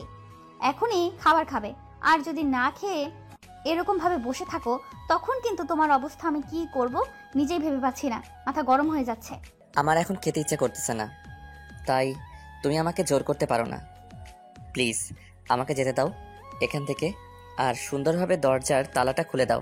আমি একটু বাইরে যাব। আমি এখানে কোনো সিন ক্রিয়েট করতে চাচ্ছি না, কারণ ছোটরা আছে, তাই আমি তোমার সাথে এখন কোনো খারাপ কিছু করতে চাচ্ছি না। আমার মাথা গরম করবে না বলে দিচ্ছি। সেদিন না হয় আমি অসহায় ছিলাম, কিন্তু আমি আজকে কোনো অসহায় না, তাই আমার যেটা ইচ্ছা সেটাই করতে পারবো, কথাটা মাথায় রেখো। কেন তুমি বোঝার চেষ্টা করতেছো না? এখন আমাকে বাইরে যেতে হবে। কেন তুমি দরজায় তালা লাগিয়ে দিয়েছো সেটা আমাকে বলো। আর আমাকে এখন বাইরে যেতে হবে। তোমার সাথে আমার কোনো সম্পর্ক নেই। আমি সম্পর্ক করতে চাচ্ছি না, কারণ তুমি আগের থেকে পরিবর্তন হয়ে গিয়েছো। আমি আমার আগের প্রিয়াঙ্কাকে ভালোবাসি, এই পরিবর্তনশীল প্রিয়াঙ্কাকে না। সেটা একান্তই আপনার ব্যাপার, আপনি কি করবেন না করবেন সেটা আপনি দেখবেন, আমি না। আর আমার জীবনে আমি একাই অনেক ভালো আছি, আমার ছেলেকে নিয়ে আর কাউকে লাগবে না। আমি অনেক আগে থেকেই ডিসিশন নিয়ে নিয়েছি, আমার জীবনে আমি কাউকে জড়াবো না। সো আপনার এই দিমাগ আমাকে দেখাবেন না, অন্য কোথাও গিয়ে দেখান, বুঝছেন? আমার কিন্তু এভাবে তর্ক করার ইচ্ছে করতেছে না, আর আপনি এভাবে আমার সাথে ঝগড়া করতে পারেন না, বুঝছেন? আমি এখন বাইরে যাব। আপনি এখন দরজা খুলে দেন, না হলে কিন্তু আমি দরজা ভেঙে ফেলতে বাধ্য হব। আপনার সাহস থাকলে আপনি দরজায় একটু আঘাত করে দেখেন, তারপর দেখেন আপনার কি অবস্থা করি। এখন কিন্তু আপনি আমার বাসায় আছেন, আর আমার মেহমান, কথাটা মাথায় রাখবেন। প্লিজ আপনি বোঝার চেষ্টা করেন। এখন আমাকে বাইরে যেতে হবে। আপনি আমার সাথে এরকম করতে পারেন না। এখন আপনি আমাকে বাইরে যেতে দিবেন? Please please please. আমি একটা কথা বলবো না। এখন আপনি খাবার খাবেন নাকি আমি অন্য কোনো ব্যবস্থা গ্রহণ করব, কোনটা? আপনি যদি এখন খাবার না খান তাহলে কিন্তু আমি অন্য কোনো একটা ব্যবস্থা গ্রহণ করতে বাধ্য হব। তখন আপনি কি খাবার খেতে বাধ্য হবেন? দেখেন আপনি কিন্তু বেশি বেশি করতেছেন, আর আমার সহ্য হচ্ছে না। সহ্য সীমার বাইরে চলে যাচ্ছেন, আর আপনার কথাবার্তা ঠিক করবেন। বোঝে না একটা গেস্টের সাথে কিভাবে ব্যবহার করতে হয়? আপনার কি জানা নেই? আচ্ছা তাই নাকি? এখন আমাকে ফর্মালিটি শেখানো হচ্ছে কিভাবে একটা গেস্টের সাথে ব্যবহার দেখাতে হয়? আমি কি ছোট বাচ্চা? একটা বাচ্চার মা হয়ে গিয়েছে অলরেডি, আর আপনি আমাকে এখন এইসব শেখাবেন, তাই না? এখন যেটা বলতেছি সেটা করো, আর না হলে কিন্তু। বলছি তো আমি খাবার খাবো না, আর আপনি আমাকে জোর করতেছেন কিসের জন্য? আমি বলছি না আমি খাবার খাবো না, তার মানে আমি খাবার খাবো না। কেন এই সোজা কথাটা বুঝতে পারতেছেন না? তারপর আমি আর আশিকের সাথে কোনো কথা বললাম না, সোজা খাবার হাতে তুলে নিলাম। তারপর নিজের হাত দিয়ে খাবারগুলো তুলে আশিকের মুখের ভেতর ঢুকিয়ে দিলাম। আশিক জোরে জোরে কথা বলতেছিল আমার সাথে, একটু হা করেছিল, আর আমি এই সুযোগে তার মুখের ভেতর খাবারগুলো ঢুকিয়ে দিলাম। আশিক কোনো কথা বলতে পারতেছিল না, কিছু করতেও পারতেছে না খাবারগুলো যাতে করে মুখ থেকে বের করে দিতে পারে। তার জন্য আমি হাত দিয়ে আশিকের মুখ চেপে ধরে রেখেছি। বাধ্য হয়ে তাকে এখন খাবারগুলো খেতে হচ্ছে। শেষ পর্যন্ত আর কোনো উপায় খুঁজে না পেয়ে এই উপায় খুঁজে বের করলাম, কারণ আমার অনেক ক্লান্ত লাগতেছে, ঘুমাতে হবে আমাকে। সারাদিন কাজ করেছি, এইভাবে তার সাথে তর্ক করে রাত পার করা বোকামি ছাড়া আর কিছুই হবে না। কালকে সকালে উঠে আবার আমাকে কাজ করতে হবে। এখন যদি আমি ঘুমাতে না পারি তাহলে কালকের কাজ আমি ঠিকমতো করতে পারবো না। আর আমি একদিন কাজ না করলে অনেক লস হয়ে যাবে আমাকে প্রতিদিনের রুটিন মেনটেন করতে হয়, না হলে জীবনে আমি কিছুই করতে পারবো না। আশিক খাওয়া শেষ করে যখন আশিক আমাকে আরো কিছু বলতে যাবে তখন আবার খাবার তার মুখে প্রবেশ করিয়ে দিলাম, যাতে করে কিছু বলতে না পারে আমাকে। সেই সুযোগটা তাকে দিলাম না। আশিকের মুখে হাত দিয়ে একটু হালকাভাবে চেপে ধরে রেখে আছি। সে হাত দিয়ে আমার হাত স্পর্শ পর্যন্ত করতে পারছে না, কারণ তার একটা লাজুক অভ্যাস আছে। সেটা হচ্ছে আশিক সহজে আমাকে স্পর্শ করে না যতক্ষণ না আমি তাকে অনুমতি দেই। আর সে আমাকে একবার স্পর্শ করার চেষ্টা করেছিল, আমি সেদিন তাকে ইচ্ছা মতো ঘেটেছিলাম। তারপর থেকে সে আর আমার অনুমতি ছাড়া আমাকে স্পর্শ করে না। এটা আমার দিক দিয়ে একটা গুড লাক। আশিক বেচারা কি একটা অবস্থায়, কোনো কিছু বলতে পারছে না, বাধ্য হয়ে তাকে খাবার খেতে হচ্ছে। তারপর খাবারগুলো খাওয়ানো শেষ করে দিলাম। খাবারগুলো খাওয়া শেষ করে দিয়ে প্লেটটা টেবিলের উপর রেখে দিয়ে আমি হাত ভালোভাবে পরিষ্কার করে নিলাম। তারপর আশিকে এক গ্লাস পানি এগিয়ে দিলাম। সে পানি খেয়ে নিল আর আমি আমার রুমের দিকে যেতে লাগলাম। হঠাৎ করে দেখলাম যে আশিক এসে আমার সামনে দাঁড়িয়ে পড়লো। এইভাবে আমার সামনে এসে দাঁড়িয়ে পড়ার কি আছে? খাবার তো খাওয়া শেষ, খাবার তো খাওয়া শেষ করে দিয়েছি, তাই না? তাহলে এখন আবার কি চায় আমার কাছে সে? কোনো কথা না বলে পাশ কেটে চলে যাচ্ছিলাম, তখন আশিক আমাকে অবাক করে দিয়ে আমার হাত শক্ত করে ধরে ফেললো সে। এখন আবার কি হলো? আমার সাথে আবার ন্যাকামি করার কিছু আছে নাকি? কিছু থাকলে বলো, আমি এখানে বসে পড়ি, ন্যাকামি করতে থাকো। আমার এখন এসব ভালো লাগতেছে না, আমাকে ছেড়ে দাও। আমি এখন ঘুমাবো, অনেক ক্লান্ত, আর আমাকে সারাদিন কাজ করতে হয়। আশিক আমার কথার কোনো জবাব না দিয়ে তার দুটো ঠোঁট আমার ঠোঁটে বসিয়ে দিল। তারপর সে তার ঠোঁট আমার ঠোঁটে এমন ভাবে চেপে ধরলো, আমি এত শক্তি দেখাচ্ছি তার ঠোঁট আমার ঠোঁট থেকে সরাতে পারছি না। আর তার শক্তির সাথে আমি পেরে উঠতে পারি না, তাই অসহায়ের মতো তার নির্যাতন অত্যাচার সহ্য করলাম। তাছাড়া কোনো উপায় খুঁজে পেলাম না। আমি অনেক শক্তি দিয়ে দেখিয়েছি, পারলাম না তাকে ছাড়াতে আমার কাছ থেকে। বাধ্য হয়ে তার কাছে নিজেকে নত স্বীকার করে নিলাম। কিছুক্ষণ পর, বলতে কতক্ষণ ছিল মনে নেই, তারপর আমাকে যখন আশিক ছেড়ে দিল তখন ঠাস করে আশিকের গালে একটা থাপ্পড় মেরে দিলাম। আপনার সাহস হয় কি করে? আপনি আমাকে কিস করতে পারলেন কিভাবে? আপনার সাহস কত বড়? আপনি আমাকে কিস করলেন কিসের জন্য? আরে ধীরে কথা বলো, এত অস্থির হচ্ছে কিসের জন্য? তুমি আমাকে এত আদর করে খাইয়ে দিলে আর আমি তার প্রতিদান দিব না, এটা কি করে হয়? তাই আমি আমার প্রতিদান দিয়ে দিলাম, যাতে করে তুমি অসন্তুষ্ট না হও। তোকে আমি খুন করে ফেলবো। তোর সাহস কি করে হয়? তুই আমাকে স্পর্শ করেছিস, তোকে আমি যে কি করব এখন, তোকে আমি শেষ করে ফেলবো। তুই আমার চোখের সামনে থেকে সরে যা, না হলে কিন্তু কিছু একটা করে ফেলবো। আর আমি যদি বলি আমি এখান থেকে কোথাও যাব না, তাহলে কি হবে? তাহলে কি তুমি আমাকে মেরে ফেলবে? আচ্ছা, তাহলে আমি এখানে দাঁড়িয়ে আছি, তোমার যা ইচ্ছা তাই করো। তাহলে আমাকে আর এত টেনশন করতে হবে না তোমাকে নিয়ে। তোমার জন্য আমার এত যন্ত্রণা হবে না মাথায়। তোমাকে খুঁজে না পেয়ে যে একটা যন্ত্রণা হয় আমার বুকে, সেটা আর কখনোই হবে না। তোমাকে যে খুঁজে পেতে হবে এরকম একটা আকাঙ্ক্ষা আমার মনের ভিতরে কখনোই হবে না। তুমি যে আমার কতটা জুড়ে আছো সেটা আমি জানি, আর আমার মহান আল্লাহ তাআলা জানে। তুমি হয়তো বুঝলে না আমার ভালোবাসা, কিন্তু একদিন ঠিকই আমাকে খুঁজবে, একদিন ঠিকই আমার জন্য কান্না করবে। যেদিন আমি এই পৃথিবী ছেড়ে চলে যাব সেই দিন। তখন কান্না করলেও লাভ নেই, কারণ তখন আর ফিরে আসবো না, চলে যাব এই পৃথিবীর মায়া ছেড়ে। অনেক হয়েছে, এখন কোনো কথা শুনতে চাই না। আমি ক্লান্ত, আমাকে এখন ঘুমাতে হবে। আর কালকে আমাকে সকালে উঠে কাজে লেগে পড়তে হবে। আপনার মতো আমার জীবন না, আমাকে কাজ করে খেতে হয়, তারপর নিজের জীবিকা নির্বাহ করতে হয়। আমার একটা ছেলে আছে, তার ভবিষ্যৎ ভাবতে হয় আমাকে। আমার একটা ছোট বোন আছে, তার ভবিষ্যৎ ভাবতে হয় আমাকে। আর আমি আপনার মতো এত বড় লোক না যে নিশ্চিন্তে সবকিছু পার করে দিতে পারবো। তোমাকে কে বলেছে এত কাজ করতে হবে? বলেছি, কিন্তু আমি হয়তো তখন বুঝতাম না, এখন বুঝতে শিখেছি। এখন তো আমি তোমাকে চাচ্ছি, তুমি কেন আমাকে পাত্তা দিচ্ছ না? জানি তুমি অন্য কাউকে ভালোবাসো। যদি এরকমটা কিছু হয়ে থাকে তাহলে বলে দাও, আর আমি এই জায়গা থেকে কোথাও যাব না। এখানেই আমার একটা ব্যবস্থা হয়ে যাবে এই পৃথিবী ছেড়ে চলে যাওয়ার। আমি আর তার এরকম ইমোশনাল কথাবার্তা শুনতে পারলাম না, তাই তাকে পাত্তা না দিয়ে তাড়াতাড়ি রুমের দরজা বন্ধ করে দিলাম। ভেতর থেকে বললাম তাড়াতাড়ি ঘুমিয়ে পড়তে, সকালে যেন উঠতে পারে, আর সকালবেলাটা যেন মিস না করে, কারণ এখানে সকালটা অনেক সুন্দরভাবে হয়। নদী অঞ্চল তো, তার জন্য। আর এখানে সবচেয়ে বাংলাদেশের বৃহত্তর নদী আছে। সকালবেলা যদি তার কিনারায় বসা যায় তাহলে মনটা এত ভালো হয়ে যায় বলার বাইরে, যেটা শুধু উপলব্ধি করা যায়, প্রকাশ করা যায় না। কথাটা বলে আমি ঘুমিয়ে পড়লাম, কারণ এখন আমার ঘুম পাচ্ছে আর সকালে আমাকে উঠে কাজে লেগে পড়তে হবে। আর যদি আমি কাজ না করি তাহলে কালকে আমি গেস্টদের খাওয়াতে পারবো না, সাথে আমি খেতে পারবো না, কারণ আমার যে জমানো টাকাগুলো ছিল সেটা আমার ছেলের পেছনে শেষ হয়ে গিয়েছে। এখন ধীরে ধীরে আবার নিজের অন্য একটা রুটিন অনুযায়ী তৈরি করতে হবে। আগে তো অন্য রুটিন ছিল, এখন রুটিন চেঞ্জ করতে হবে। আসলে জীবনটা যে কত কঠিন সেটা যদি কেউ উপলব্ধি করতে চায় তাহলে বাবা মায়ের আঁচলের নিচ থেকে বেরিয়ে একাকিত্বভাবে জীবনযাপন করতে গেলেই বুঝতে পারবে বাস্তবতা কত কঠিন। এভাবে যদি আমি তার প্রতি ইমোশনাল হয়ে যাই তাহলে চলবে না। সে আমাকে পাত্তা দিচ্ছে না, তার মানে কি আমি তার বিশ্বাস নষ্ট করে দিয়েছি? সে আর কখনোই আমাকে বিশ্বাস করতে পারবে না, কারণ একটা মানুষ অন্য মানুষের যখন বিশ্বাস নষ্ট করে দেয় তখন এই মানুষটা আমাকে কিভাবে বিশ্বাস করতে পারে? আমি যেহেতু ভুল করেছি, সব সমস্যার সমাধান আমাকেই করতে হবে, সেটা যে করেই হোক। মৃত্যুবরণ করলে তো আর সব সমস্যার সমাধান হয়ে যাবে না, তাই না? তাই এরকম বোকামি কাজ আমি কখনোই করব না। ভালোবেসেছি, ভালোবাসি, আর সারা জীবন তোমাকে ভালোবেসে যাব, তাতে কি আছে জীবনে দেখব। সে অন্য কাউকে যদি ভালোবেসে থাকে আবারও নতুন করে, তাহলে আমি তাকে ছেড়ে দেব, কারণ কেউ যদি চলে যেতে চায় তাকে ছেড়ে দেওয়া উচিত। কিন্তু আমি চাই আমার ছেলেটাকে আমার সঙ্গে করে নিয়ে যেতে, সেটা যে কোনো প্রকারে হোক। কিন্তু মনে হচ্ছে না আমি পারবো আইনগত ব্যবস্থা গ্রহণ করতে। পারবো না, কারণ আমাদের বিয়ে তো হয়নি, ইল্লিগ্যাল ভাবেই সন্তান জন্মগ্রহণ করছে। এখন আমি কি করব না করব ভেবে পাচ্ছি না। আমার পাগল অবস্থা, আমি কি করতেছি এসব? আর আমি কেন তখন এরকম পরীক্ষা করতে গেলাম তাকে? না হলে আজকে আমাদের কত সুখের একটা সংসার থাকতো।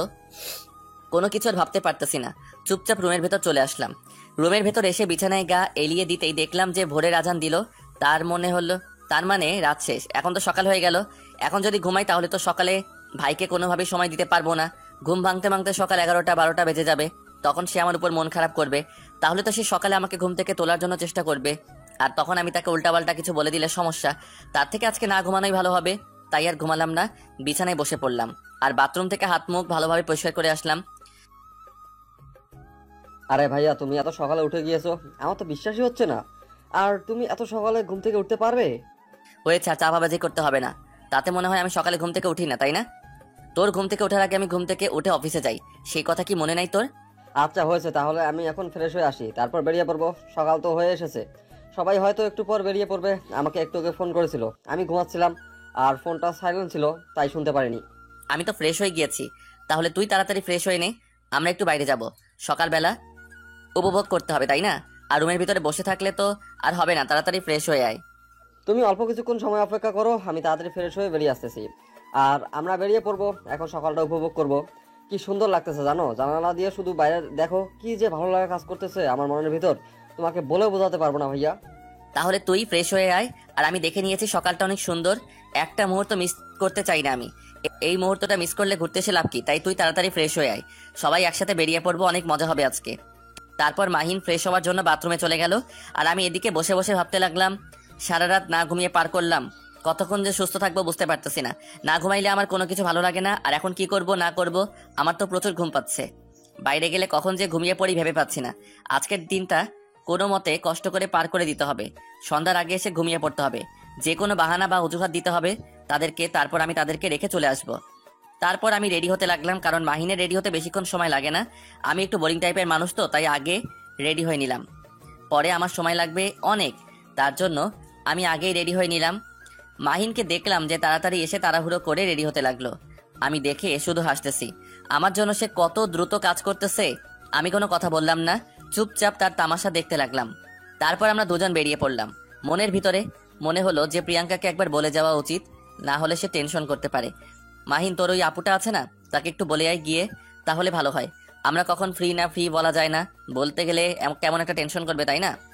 আর একটু বলে গেলে তাহলে আমাদের নিয়ে টেনশন করবে না, আমরা যখন খুশি তখন চলে আসতে পারবো। তুমি একদম ঠিক বলেছো, আমার তো কথাটা মাথায় ছিল না, ঘোরার জন্য তো সবকিছু আমার এলোমেলো হয়ে গেছে মাথার ভিতর।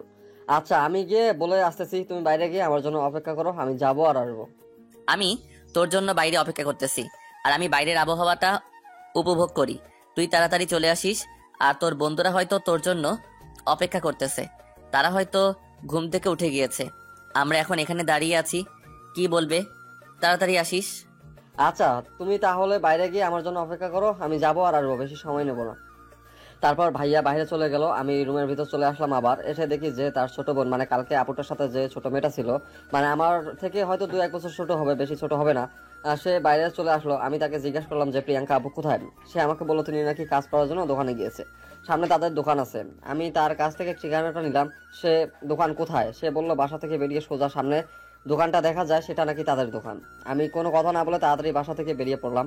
আর বেরিয়ে এসে দেখি ভাইয়া বাইরে রাস্তায় দাঁড়িয়ে আছে। আমি ভাইয়াকে কোনো কিছু না বলে দোকানের সামনে চলে আসলাম। দোকানের সামনে এসে দেখি অনেক ভিড় জমে আছে, সবাই শুধু আপুটাকে বলতেছে কখন চা দিবে, কখন চা দিবে। এখানে আমি যতটুকু শুনতে পেলাম আপুর হাতের চা নাকি অনেক মজার। খাবার জন্য সকল গ্রামের মানুষ এখানে চলে আসে, আর যারা কাজ থাকে তারা বিকেলে আসে, আর যাদের কাজ থাকে না সে সকালে এক কাপ চা খাওয়ার জন্য প্রিয়াঙ্কা আপুকে এখানে চলে আসে। আর প্রিয়াঙ্কা আপু আমাকে দেখতে পেয়ে তার যে একটা সহকারী কাজের লোক ছিল তাকে সবার জন্য চা রেডি করতে বললো, আর আপু আমার কাছে চলে আসলো। আরে ভাইয়া, তুমি এখানে কখন এসেছো? আর এখানে এক সাইডে দাঁড়িয়ে আছো কিসের জন্য? সামনে আসো, সমস্যা নাই তো। চা খাবে? চা দেবো তোমাকে। আমরা এখন চা খাচ্ছি না, আমরা এখন বাইরে যাচ্ছি, সেটা বলার জন্য আসলাম। বাসার ভিতরে দেখলাম যে আপনি নাই। আপনার বোন আমাকে বললো আপনি দোকানে এসেছেন, তাই আমি আপনাকে বলার জন্য এখানে আসলাম। আমরা এখন একটু বাইরে ঘোরাঘুরি করব, কখন ফিরবো জানি না। তোমার ভাইয়া কোথায়? আর তোমরা সকালে নাস্তা করেছো কি? আমি তো তোমাদের জন্য নাস্তা রেডি করে দিয়ে এসেছি, আর আমার বোনটাকে বলে এসেছি তোমাদেরকে নাস্তা দিতে, আর তোমরা না করে দিয়ে বেরিয়ে এসেছো। ব্যাপার কি? সমস্যা নেই, আমরা সবাই একসাথে নাস্তা করব বলে নাস্তাটা করা হলো না আজকের জন্য আমরা মাপ চেয়ে নিচ্ছি, কারণ আমাদের একটা প্ল্যান আছে। আমরা সেজন্য তাড়াতাড়ি বেরিয়ে যাচ্ছি, সবাই একসাথে নাস্তা করব তার জন্য। কালকে থেকে আপনার এখানে নাস্তা করব, যে কয়েকদিন আছি আমরা এখানে। এটা কোনো কথা হলো? এটা কেমন সম্ভব হয়? তুমি যদি নাস্তা না করবে সেটা আমাকে রাত্রে বলে রাখবে না? আচ্ছা তাহলে সমস্যা নেই, তোমরা ঘোরাঘুরি করে আসো, তাড়াতাড়ি ফেরার চেষ্টা করবে। সন্ধ্যার পর বেশিক্ষণ বাইরে থাকবে না, কারণ এখানকার লোকেরা বেশি সুবিধার না। আচ্ছা, আমরা খুব তাড়াতাড়ি ফিরে আসার চেষ্টা করব। আপনি যেহেতু বললেন আমরা সেই হিসাবে ফিরে আসার চেষ্টা করব। এখন তাহলে যাচ্ছি, আপনি আপনার কাজ করেন। ভাইয়া আপনাকে বলেছিল যে আমাদের রাস্তা দেরি হবে, সেটাই বলতে এসেছিলাম। তোমার ভাই এখন কোথায়? তাকে নিয়ে আসো, আমার হাতের এক কাপ চা খেয়ে যাও, তাহলে দিনটা তোমাদের ভালো হয়ে যাবে। আমার যেটা মনে হয় আর কি, এখানকার লোকেরা যেটা বলে, তোমার ভাইয়ের যদি কোনো সমস্যা না থাকে নিয়ে আসো, এক কাপ চা খেতে বেশি সময় লাগবে না। আমি তাহলে চা বানিয়ে দিচ্ছি।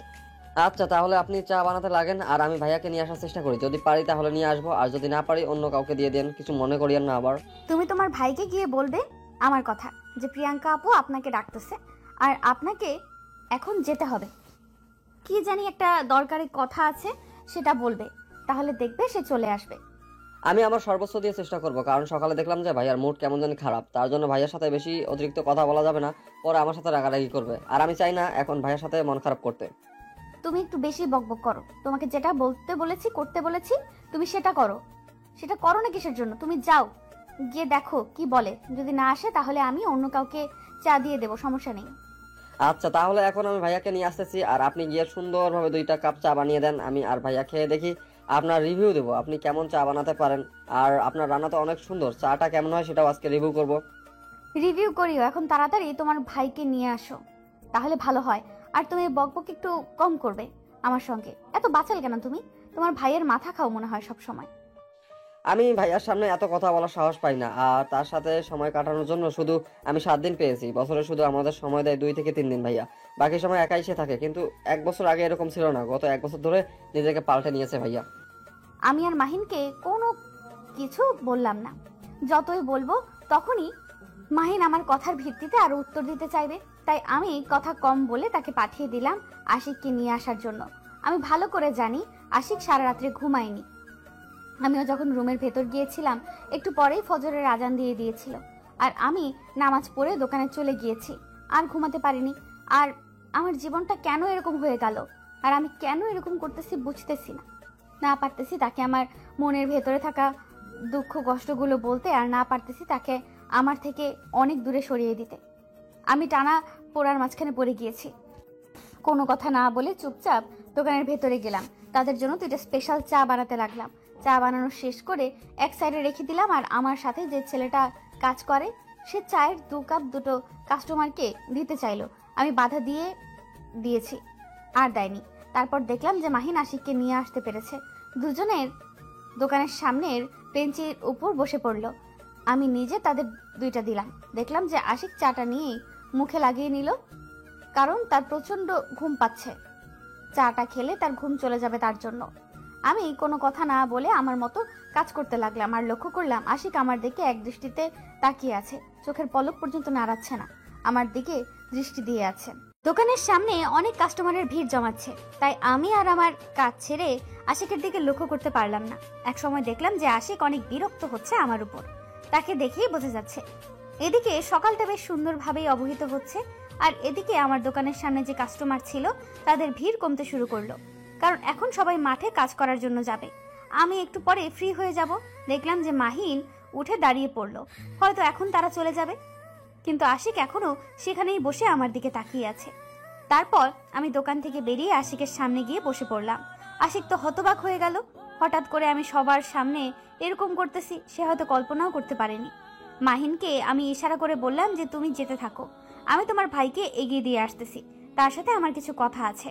তারপর মাহিন আমার কথা মতো আগেই চলে গেল, আর আমি আর আশিক হাঁটতে লাগলাম। আশিক একদম নিশ্চুপ হয়ে আছে, কোনো কথা বলতেছে না, চুপচাপ শুধু আমার দিকে তাকিয়ে রাস্তার দিকে হেঁটে যাচ্ছে। রাস্তার দিকে ভালোভাবে তাকাবে, কিন্তু আশিক সেদিকে তাকাচ্ছে না, শুধু আমার দিকে তাকিয়ে আছে। বুঝলাম না এরকম দৃষ্টিতে তাকিয়ে থাকার কি আছে। আমি তো নিজেকে কন্ট্রোল করতে পারি না মাঝে মাঝে। আমি আশিকের সাথে কথা বলার রাস্তা খুঁজে পাচ্ছি না। কোন কথা দিয়ে শুরু করব, কি বলবো সেটাই এখন আমার মাথায় ঘুরপাক খাচ্ছে, যে কি দিয়ে শুরু করব ভেবে পাচ্ছি না। আর তার যে মায়াবী দৃষ্টিতে আমার দিকে তাকিয়ে আছে সেটা তো আমি বুঝতে পেরেছি, সেই মোহে আমি পড়ে যাচ্ছি, কিন্তু আশিককে বিষয়টা বুঝতে দিচ্ছি না।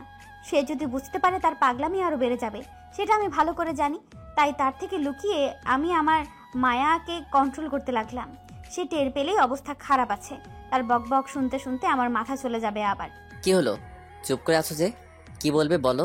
আমার ছোট ভাই হয়তো এখন তাদের কাছে চলে গিয়েছে, আর তারা আমাকে দেখতে না পেলে কি ভাববে, যে আমি এসেছি তাদের সাথে, তাদেরকে সময় দিচ্ছি না। তাই আপনি কি বলবেন তাড়াতাড়ি বলেন, আমি এখান থেকে চলে যাব। আমি কিছু বলার আগেই আশিক কথাটা বলে ফেললো।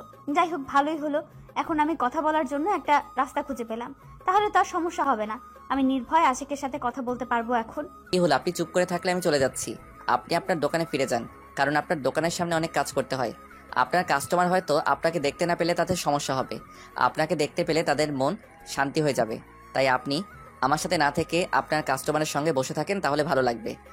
মুখে লাগাম দিয়ে কথা বলবেন, বুঝছেন? আপনার মুখ দিয়ে আজে বাজে কথা আসে কেমনে? এরকম আজে বাজে চিন্তাধারা আপনার এখনো পাল্টা যায়নি, তাই না? আমি আমার জীবিকা নির্বাহ করার জন্য যেটা ইচ্ছা সেটাই করতে পারি, আপনাকে এটা নিয়ে খোটা দিয়ে কথা বলতে হবে না। মনে রাখবেন কথাটা, বুঝছেন? আমি আর কি না বুঝি, এখন তো সবকিছুই বুঝি। আমি চাই না এখন রাস্তায় ঝগড়া করতে। আর আপনার কি কথা বলার আছে বলেন। আমি এখানে আমার ছোট ভাইদের সময় দেওয়ার জন্য এসেছি, কারণ তাদেরকে কথা দিয়ে এসেছি আমি তাদের এই 7 দিন অনেক ভালোভাবে একটা সময় উপহার দেব। তাদের সাথে আমি কখনো আড্ডা দেই না, এই প্রথম। তাই আমি চাই না তাদের মনে কোনো কষ্ট দিতে। সেটা তো অনেক ভালো কথা, তাহলে আমি আমার কথাটা আপনাকে পরে বলবো। আপনি যান, আপনার ছোট ভাইদের সময় দেন, তাদের সাথে ভালোভাবে সময়টা কাটান, তাদেরকে খুশি করান, খুব উৎসাহিত করেন ঘোরাঘুরি করার জন্য। তার মানে তুমি এখন আমাকে কথাটা বলবে না, তাই না? তাহলে এইভাবে ন্যাকামি করে আমার সাথে আসার কি আছে? তুমি তোমার কাস্টমারদের কাছে চলে যাও, তারা হয়তো তোমার জন্য অপেক্ষা করতেছে। ভালো হবে না বলে দিচ্ছি, এরকম যদি কথা বলেন তাহলে কিন্তু খুন করে ফেলবো আপনাকে। আমি কি এমন করেছি? আমার জীবিকা নির্বাহ করার জন্য আমি একটা দোকান চালাই, আর তারা আমাকে ভালোবাসে ছোট বোনের মতো। তারা আপনার মতো কুকর্ম করার জন্য কেউ আমাকে অফার করে না, সবাই আমাকে অনেক সম্মান করে। সেটা তো চোখের সামনে দেখতেই পেলাম যে সবাই আপনাকে কতটা সম্মান করে। আমি আসলে খারাপ মানুষ, আমি তো কখনো ভালো হতে পারিনি, আর হয়তো ভালো হতে পারবো না। তাহলে আমি হয়তো আপনাকে আমার জীবনে ফিরিয়ে নিয়ে আসতে চেয়ে সব থেকে বড় ভুলটা করেছি, কারণ আপনি যেহেতু এখন অন্যজনের, আমি কেন সেখানে মাসখানেক পথের কাটা হয়ে দাঁড়াতে যাব বলেন? আপনি আমাকে কি বোঝাতে যাচ্ছেন? মাথা ঠিক আছে আপনার? আপনি এসব কি উল্টাপাল্টা কথা বলছেন? আমি আসলাম যে আপনার সাথে একটু ভালো করে কথা বলবো, কিন্তু আপনি আমার পুরো মাথাটাই গরম করলেন। আপনি যেটা ভাবতেছেন আর আপনার যেটা চিন্তা ভাবনা এখনো আগের মতোই আছে, কোনো পরিবর্তন নেই। আপনি যতই বলেন আপনি পরিবর্তন হয়েছেন, আপনার কোনো পরিবর্তন দেখতে পারতেছি না। তাই প্লিজ আপনি আমার সাথে আর কোনো কথা বলার চেষ্টা করবেন না। আপনি আমার গেস্ট হিসেবে যে কয়দিন আছেন থাকবেন, চলে যাবেন, ঝামেলা শেষ। আর আমার টাকা আমি তো অলরেডি পেয়ে গিয়েছি, সেই টাকা নিয়ে আপনার সাথে আমি কোনো কথা বলবো না। থাকবেন, চলে যাবেন, আর তাছাড়া আপনার সাথে আমার কোনো কথা হবে না, কথাটা মাথায় রাখবেন। আর আমার সাথে কথা বলতে আসবেন না। এক নিঃশ্বাসে সব বলে দিয়ে সেখান থেকে চলে আসলাম। আশিক আমার সাথে কথা বলতে চেষ্টা করেছিল, কিন্তু আমি তাকে কোনো পাত্তা দিলাম না, কারণ তাকে পাত্তা দিয়ে দেখলাম যে তার মন মানসিকতা কত নিচু। আগের মতোই আছে, আমাকে ভুল বুঝে। আর আমি যখন বলবো তখন সব দোষ আমার হবে, তাই তার কাছে আর ফিরে যাওয়ার কোনো প্রশ্নই আসে না। আমি ভেবেছিলাম যে হয়তো সে ভালো হয়ে গিয়েছে, তাকে দেখা বোঝা যাচ্ছে সে তার মাঝে পরিবর্তন এসেছে, কিন্তু কথা বলার পর আমার সেই ধারণা পাল্টে গেল আবারও। তার মন মানসিকতা ঠিক আগের মতোই আছে, শুধু আমাকে উপরেরটা দেখিয়েছে সে তার উপরের পরিবর্তন হয়েছে, কিন্তু ভেতরে কোনো পরিবর্তন হয়নি। আমি শুধু আশিকের স্মৃতিগুলো ভুলে থাকার জন্য শহর থেকে একদম গ্রামে চলে এসেছি, আর আমি এখানে এসেও তার স্মৃতি ভুলে থাকতে পারছি না, কারণ তার একটা সন্তান আছে আমার কাছে। তাকে দেখলে বারবার তার কথা মনে পড়ে যায়। আর আমি এখানে কিভাবে পারবো অন্য একটা মানুষকে আমার মন দিয়ে দিতে, যেখানে তাকে আমার মন থেকে সরাতে পারছি না? তাহলে অন্য কেউ কি করে আসবে আমার জীবনে? এরকম তো এখানে কেউ নেই, সবাই আমাকে অনেক অনেক সম্মান করে। আমি শহর থেকে এসেছি বলে সবাই আমাকে কতটা ভালোবাসে। সবার ভালোবাসা পেয়ে আজকে আমি নিজেকে জীবিকা নির্বাহ করতেছি, আর আজকেও তার সামনে আমাকে অপমানিত হতে হয়, তার সামনে আমাকে অন্য পরপুরুষের কথা শুনতে হয়। সে আমাকে অন্য পরপুরুষের সঙ্গে তুলনা করে, সব মেয়েকে সে সমানভাবে দেখে। জানি না কত মেয়ের সাথে নষ্টামি করেছে, কিন্তু আমার সাথে যতদিন ছিল ততদিন তো আমার সাথে নষ্টামি করেছে। আমি ভেবেছিলাম যে ভালোবাসে, একদিন দুজন এক হয়ে যাব, তাহলে এগুলো হয়তো কোনো সমস্যা হবে না, কিন্তু শেষ পর্যন্ত দেখলাম না, আমি ভুল ছিলাম, আমার চিন্তাগুলো ভুল ছিল। আশিক তার দিক দিয়ে ঠিক ছিল, কারণ এটাই করে বেড়ায় সে, তার তো আর কোনো সমস্যা হওয়ার কথা না। তারপর আমি আমার দোকানের সামনে এসে দেখি কয়েকটা মুরব্বীগণ, এলাকার যেগুলো সম্মানী ব্যক্তি, তারা এসে আমার জন্য অপেক্ষা করতেছে আমার হাতে চা খাওয়ার জন্য। আরে ভাইয়া, তুমি এত লেট করে চলে আসলে যে ব্যাপার কি? তোমাকে ভাবির সাথে দেখলাম কথা বলতে, আর ভাবি তো আমাকে ইশারা করে বললো যে আমি চলে যেন যাই। আর আমরা তো সবাই রেডি তোমার জন্য অপেক্ষা করতেছিলাম, আর তুমি এখন এত তাড়াতাড়ি চলে আসলে। আমি ভাবছিলাম যে আরো কয়েক মিনিট সময় লাগবে তোমার, আর ভাবিকে অনেক সময় দিবে তুমি। তোকে আর বকবক করতে হবে না, এখন চল। সবাই হয়তো আমাদের জন্য অপেক্ষা করতেছে, সবাই তো দেখতে পারতেছে দাঁড়িয়ে আছি, হয়তো আমার জন্য সবাই অপেক্ষা করতেছে। সবাইকে নিয়ে এখন বেরিয়ে পড়বো, আর সামনে একটা পাহাড়ি অঞ্চল আছে, সেখানে যাব, অনেক মজা হবে। তুমি চাইলে কিন্তু ভাবিকে সাথে করে নিয়ে আসতে পারতে। তুমি কি ভাবিকে কথাটা বলেছো যে আমাদের সাথে যেন আসে? এরকম কি অফার তাকে করেছো, নাকি কোনো কথাই বলনি? আর তার সাথে মুখ গুমরা করে ঝগড়া করে চলে এসেছো? তোমার মতি গতি দেখে তো সেটাই মনে হচ্ছে আমার। আমি এই অল্প কিছুতেই রেগে যাই কেন বুঝতে পারি না, হয়তো অতিরিক্ত ভালোবাসি তার জন্য, না হলে হয়তো তাকে আমার সহ্য হয় না তার জন্য। আমি নিজেই ডিসাইড করতে পারতেছি না আমার মনের ভিতর কি চলতেছে। তাহলে কেমনে থাকে এই অফারটা করব আমি ভেবে পাচ্ছি না। এখন চল, পরে দেখা যাবে। তুমি যে দিন দিন এত পরিবর্তন হয়ে যাচ্ছ সেটা কি তুমি জানো? আর তোমার মাঝে এই পরিবর্তনগুলো কিন্তু মোটেও ঠিক না। তুমি এতদিন একটা মেয়ের জন্য এত কিছু করলে, আর আজকে সেই মেয়েটাকে সাথে পেয়েও তুমি তার সাথে ঝগড়া করে চলে আসলে। তার মনের ভিতর কতটা আঘাত করেছো তুমি, সেই জায়গায় তুমি একটু নিজেকে বসিয়ে দেখো। তুমি কাকে কি বলেছো সেই কথার পরিপ্রেক্ষিতে তার কতটা কষ্ট হতে পারে, জাস্ট তুমি সেই জায়গায় একটু বসে থেকে দেখো। আমি বুঝতে পেরেছি আমি অনেক বড় ভুল করেছি। এখন চল তোরা, আমি তোদেরকে সেই জায়গায় রেখে আসি, তারপর আমি প্রিয়াঙ্কাকে সঙ্গে করে নিয়ে যাব। আমরা তো সারাদিন আজকে ওখানে থাকবো, আর ওখানে খাওয়া দাওয়া করব। তার মানে আমি তোদেরকে রেখে এসে আবার প্রিয়াঙ্কাকে নিয়ে যেতে পারবো, তাই না? আমি তাদেরকে বলতেছি তোমার এখানে একটা গেস্ট আছে, মানে তোমার বান্ধবী, তাকে তুমি নিয়ে যাবে, তার জন্য তোমার দেরি হবে। সেটা তুমি আমাকে বলে গেলে, এখন আমি তাদেরকে এটা বুঝিয়ে নিয়ে যাচ্ছি, আর তুমি ভাবিকে সঙ্গে করে নিয়ে আসবে, না হলে কিন্তু হবে না। আরে এটা কি হচ্ছে? এটা কি ধরনের কথা বলছিস তুই? আমি এখন কিভাবে তাকে নিয়ে আসবো? সে যদি যেতে না পারে তাহলে আমি কি করব বল? তুমি অনেক কিছুই করতে পারো। তুমি যেহেতু তাকে রাগিয়ে দিতে পারো, তাহলে তুমি তার রাগ ভাঙাতেও পারো, তাকে রাগ ভাঙিয়ে নিয়ে চলে আসবে। এটা এখন তুমি করবে, বুঝছো? তাকে নিয়ে আসবে, টাটা বাই বাই। এটা কি রকম হয়ে যায় না? সে এখন দোকানে বসে আছে, আর আমি বললে সে আমার সাথে চলে আসবে, এরকম ধারণা ভুল, তাই না? আর আমি এখন সবার সামনে গিয়ে কি বলবো তাকে? আমি তো ভেবে পাচ্ছি না, আমি নার্ভাস। আমি সবার সামনে কিভাবে তার সাথে গিয়ে কথা বলবো? তুই আমাকে বল, বা তুই আমার সাথে চল।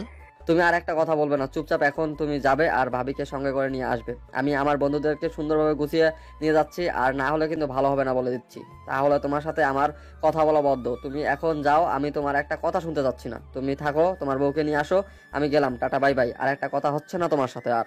আর কোনো উপায় না পেয়ে তারপর প্রিয়াঙ্কার কাছে চলে যেতে লাগলাম, কারণ মাহিন যে কথা বলেছে, এখন যদি আমি তার কথায় পাত্তা না দিয়ে যাই, আর আমি তো ভুল করেছি, কারণ আমি জানি না আমি কতটা ভুল করেছি, তারপরও কেন যে তাকে রাগ দেখালাম বুঝি না। সব দোষ আমার। এখন আমি বুঝতেছি সে আমাকে যে কথাগুলো বলে একটু ভেবেচিন্তে কথা বলে, কিন্তু আমি যে কথাগুলো বলি কোনো কারণ ছাড়াই বকা দেই। তার যে কতটা গভীরভাবে ক্ষত করে আমার কথা, সেদিকে আমার কোনো পাত্তা থাকে না। আমি দিন দিন এরকম কর্কট হয়ে যাচ্ছি কেন বুঝতেছি না। সবার সাথে ভালোভাবে মিশি না, সবাইকে শুধু রাগ দেখাই। বিশেষ করে প্রিয়াঙ্কার সাথে এরকম করা আমার কি উচিত হচ্ছে না? সেই শুরুর পর থেকে আমি তাকে চাপে রেখেছি। যা হয়েছে হয়েছে, এখন সেটা নিয়ে আর ভাবতে চাই না। এখন শুধু প্রিয়াঙ্কাকে যে কোনোভাবে ম্যানেজ করে আজকে সবকিছু ঠিকঠাক করে নিতেই হবে। যে কোনো প্রকারেই হোক, আজকে যদি একটু অভিনয় করে নিজের হাত খেটে ফেলতে হয় তাও করব। কিন্তু আজকে প্রিয়াঙ্কার সাথে সব মান অভিমান শেষ করে নেব। সারা জীবন ভালো থাকার চেষ্টা করব, সব সময় হাসি খুশি থাকবো। দেখা যাক কি হয়। আমি প্রিয়াঙ্কার দোকানের সামনে চলে আসলাম। এসে দেখি দোকানে এখানে কয়েকজন মুরব্বী বসে আছে আর প্রিয়াঙ্কা দোকানদারি করতেছে। আমাকে দেখে প্রিয়াঙ্কা দাঁড়িয়ে পড়লো। কি বলবে না বলবে ভেবে পাচ্ছে না। হঠাৎ আমাকে এভাবে সেখানে দেখবে সে হয়তো কল্পনা করেনি। এলাকার মুরব্বীগুলো আমাকে দেখে একটু আনাগোনা করতে লাগলো। মনে হচ্ছে যে বলতে যাচ্ছে যে আমরা কারা, কোথা থেকে এসেছি। প্রথম দেখতেছে এরকম কিছু, কিন্তু সেদিকে আমি কোনো পাত্তা না দিয়ে দোকানের ভিতরে প্রবেশ করে নিলাম। দেখলাম যে প্রিয়াঙ্কা কি বলবে না বলবে ভেবে পাচ্ছে না। এখন আমাকে লাথি দিয়ে বের করে দিবে নাকি কি করবে সবার সামনে ভেবে পাচ্ছি না। আর আমি তো এটাই চাচ্ছিলাম, এরকম একটা সুযোগ। আপনি আমার দোকানের ভেতরে প্রবেশ করতেছেন কিসের জন্য? আপনাকে তো আমি চিনি না, কোথা থেকে আসলেন আপনি? আর আপনি হুট করে আমার দোকানের ভেতর প্রবেশ করতেছেন, ব্যাপার কি? আপনার সাহস তো কম না। দেখো, এখানে কোনো ধরনের সিনক্রেট করবে না। আর আমি যেটা বলতেছি সেটা মাথা ঠান্ডা করে শুনবে। আজকে একটা ফয়সালা করতে যাচ্ছি। আমি চাই না তুমি আমার মাথাটা গরম করে দাও। আমি আমার দোকানে বেচাকেনা করতেছিলাম, আর মুরব্বী কয়জন বসেছিল তাদের সাথে এমনি গল্প করতেছিলাম।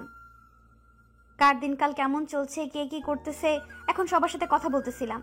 সবাইকে আমি আমার বাবার চোখে দেখি, কারণ তারা আমাকে এতটা আদর করে মেয়ের মতো। তাই আমিও তাদেরকে যথেষ্ট পরিমাণ সম্মান করি। কিন্তু হঠাৎ করে এখানে আশিক চলে আসলো।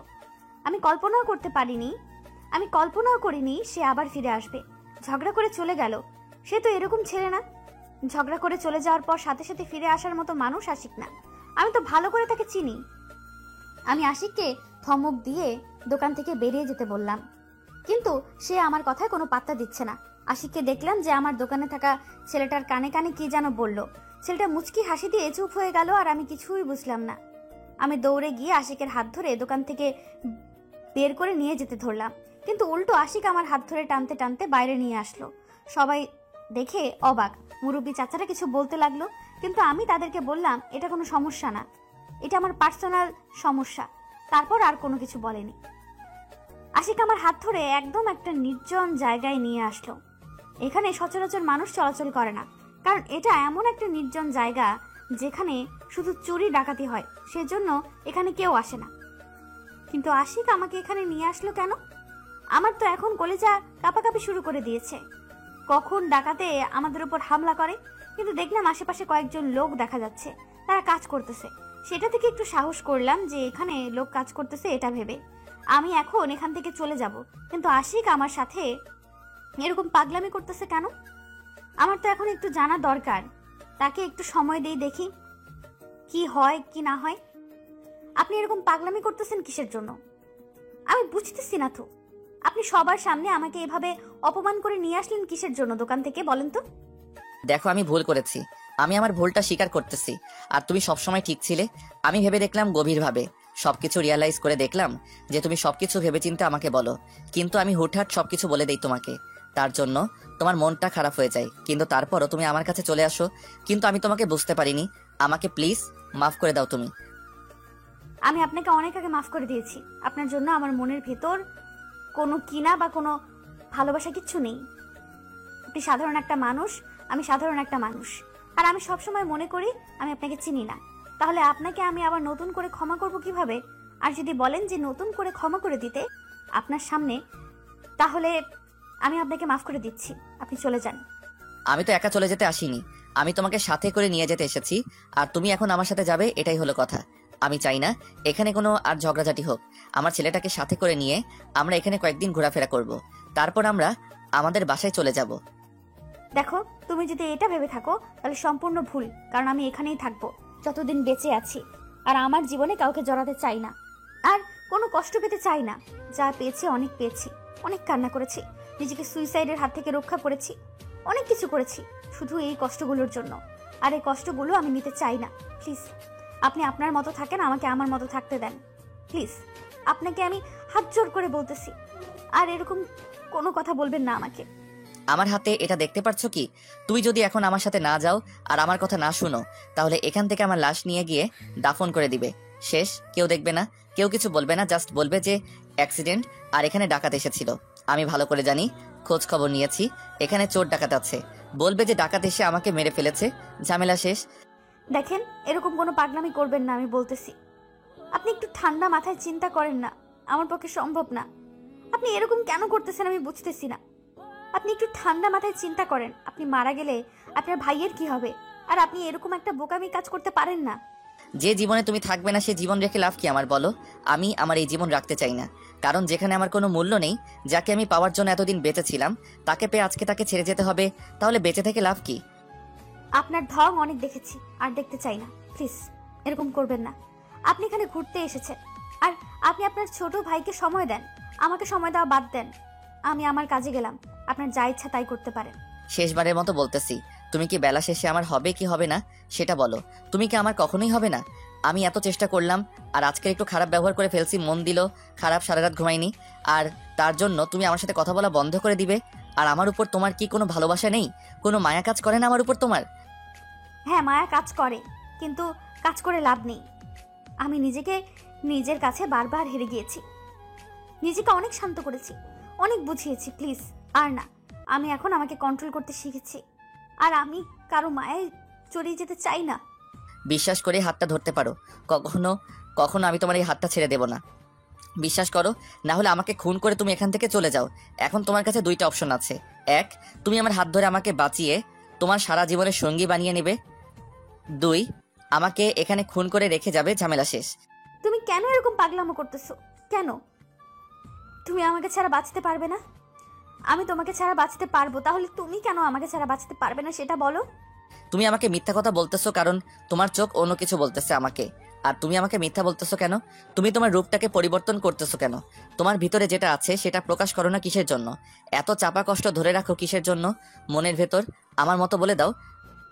তা সম্ভব না, কারণ অনেক আগেই কান্নাকাটি করেছি, একবার ভাবার পর্যন্ত সময় দিয়েছি, কিন্তু না, আপনি তো আমার কোনো কথা রাখেন না, আমি কেন রাখবো? তখন আমি ইচ্ছাকৃতভাবে তোমার সাথে অভিনয় করেছি, তার জন্য আমি বুঝেও না বোঝার ভান ধরে তোমাকে বকা দিয়েছিলাম, আর তুমি তার জন্য অভিমানটা করেছো। আমি তো কবেই তোমাকে বলে দিয়েছি ওটা আমার জাস্ট একটা প্ল্যান ছিল, তোমাকে একটু কষ্ট বোঝানো, তাছাড়া আর কিছু না। তাহলে আপনি আপনার মতো হয়ে থাকেন, আমাকে ধরতে এসেছেন কেন? আমাকে আমার মতো থাকতে দেন প্লিজ। আমি আপনাকে হাত জোর করে বলছি, আমি আমার মতো থাকতে চাই। সেটা সম্ভব না, এখন আমি যেটা বলবো সেটাই হবে। তারপরও তুমি যদি একবার বেশি কথা বলো তাহলে কিন্তু আমি নিজেকে শেষ করে দেব। কথাটা বলে আশিক তার হাতে থাকা ছুরিটা নিজের গলায় লাগিয়ে দিল। এটা দেখে তো আমি পুরাই অবাক হয়ে গেলাম। আশিক এরকম পাগলামি করতেছে কিসের জন্য? আমি কি করব না করব ভেবে পাচ্ছি না। আসলে আমি দিশেহারা হয়ে যাচ্ছি। এখন যদি আমার উল্টাপাল্টা কোনো কথা শুনে আশিক নিজের কোনো ক্ষতি করে ফেলে তাহলে কি হবে? আর আমি তো চাই না তার কোনো ক্ষতি হয়ে যাক, কারণ আমার মন তো তাকে চায় খুব করে, তাকে খুব ভালোবাসে আমার মনটা। আমি যতই আমার মনকে বাধা করি, কিন্তু আমার মন তো আর বাধা শোনে না। না করব, একদিকে তো আশিক পাগলামো শুরু করে দিয়েছে, নিজেকে শেষ করে দিবে। এখন কি করব? আমার মন তো চায় তাকে ভালোবাসা দিয়ে তার সাথে সারাটা জীবন পার করে দিতে, যার জন্য আমি অন্য কোনো ছেলেকে পাত্তা দেই নাই। অনেক ছেলে অনেক জায়গায় অনেকভাবে আমাকে তার মতামত জানিয়ে দিয়েছিল, কিন্তু আমি কখনো তাদেরকে আমার সম্মতি দেইনি, কারণ যার একটা সন্তান আমি লালিত পালিত করতেছি, যার জন্য আমি এত কষ্ট করতেছি, তাকে ছাড়া আমি কাউকে ভালোবাসতে পারি না, আর সেটা হলো আশিক। আর আমি উপরে যতই তার উপর রাগ করে থাকি না কেন, কে তার উপর একটু রাগ করতে পারি না। আমি নিজেও জানি না কেন আমার মাঝে এরকম হয়। ভালোবাসি তো, তার জন্য হয়তো এরকম হয়। একটা মানুষের উপর দুর্বল হয়ে পড়ে, তার অবস্থা শেষ।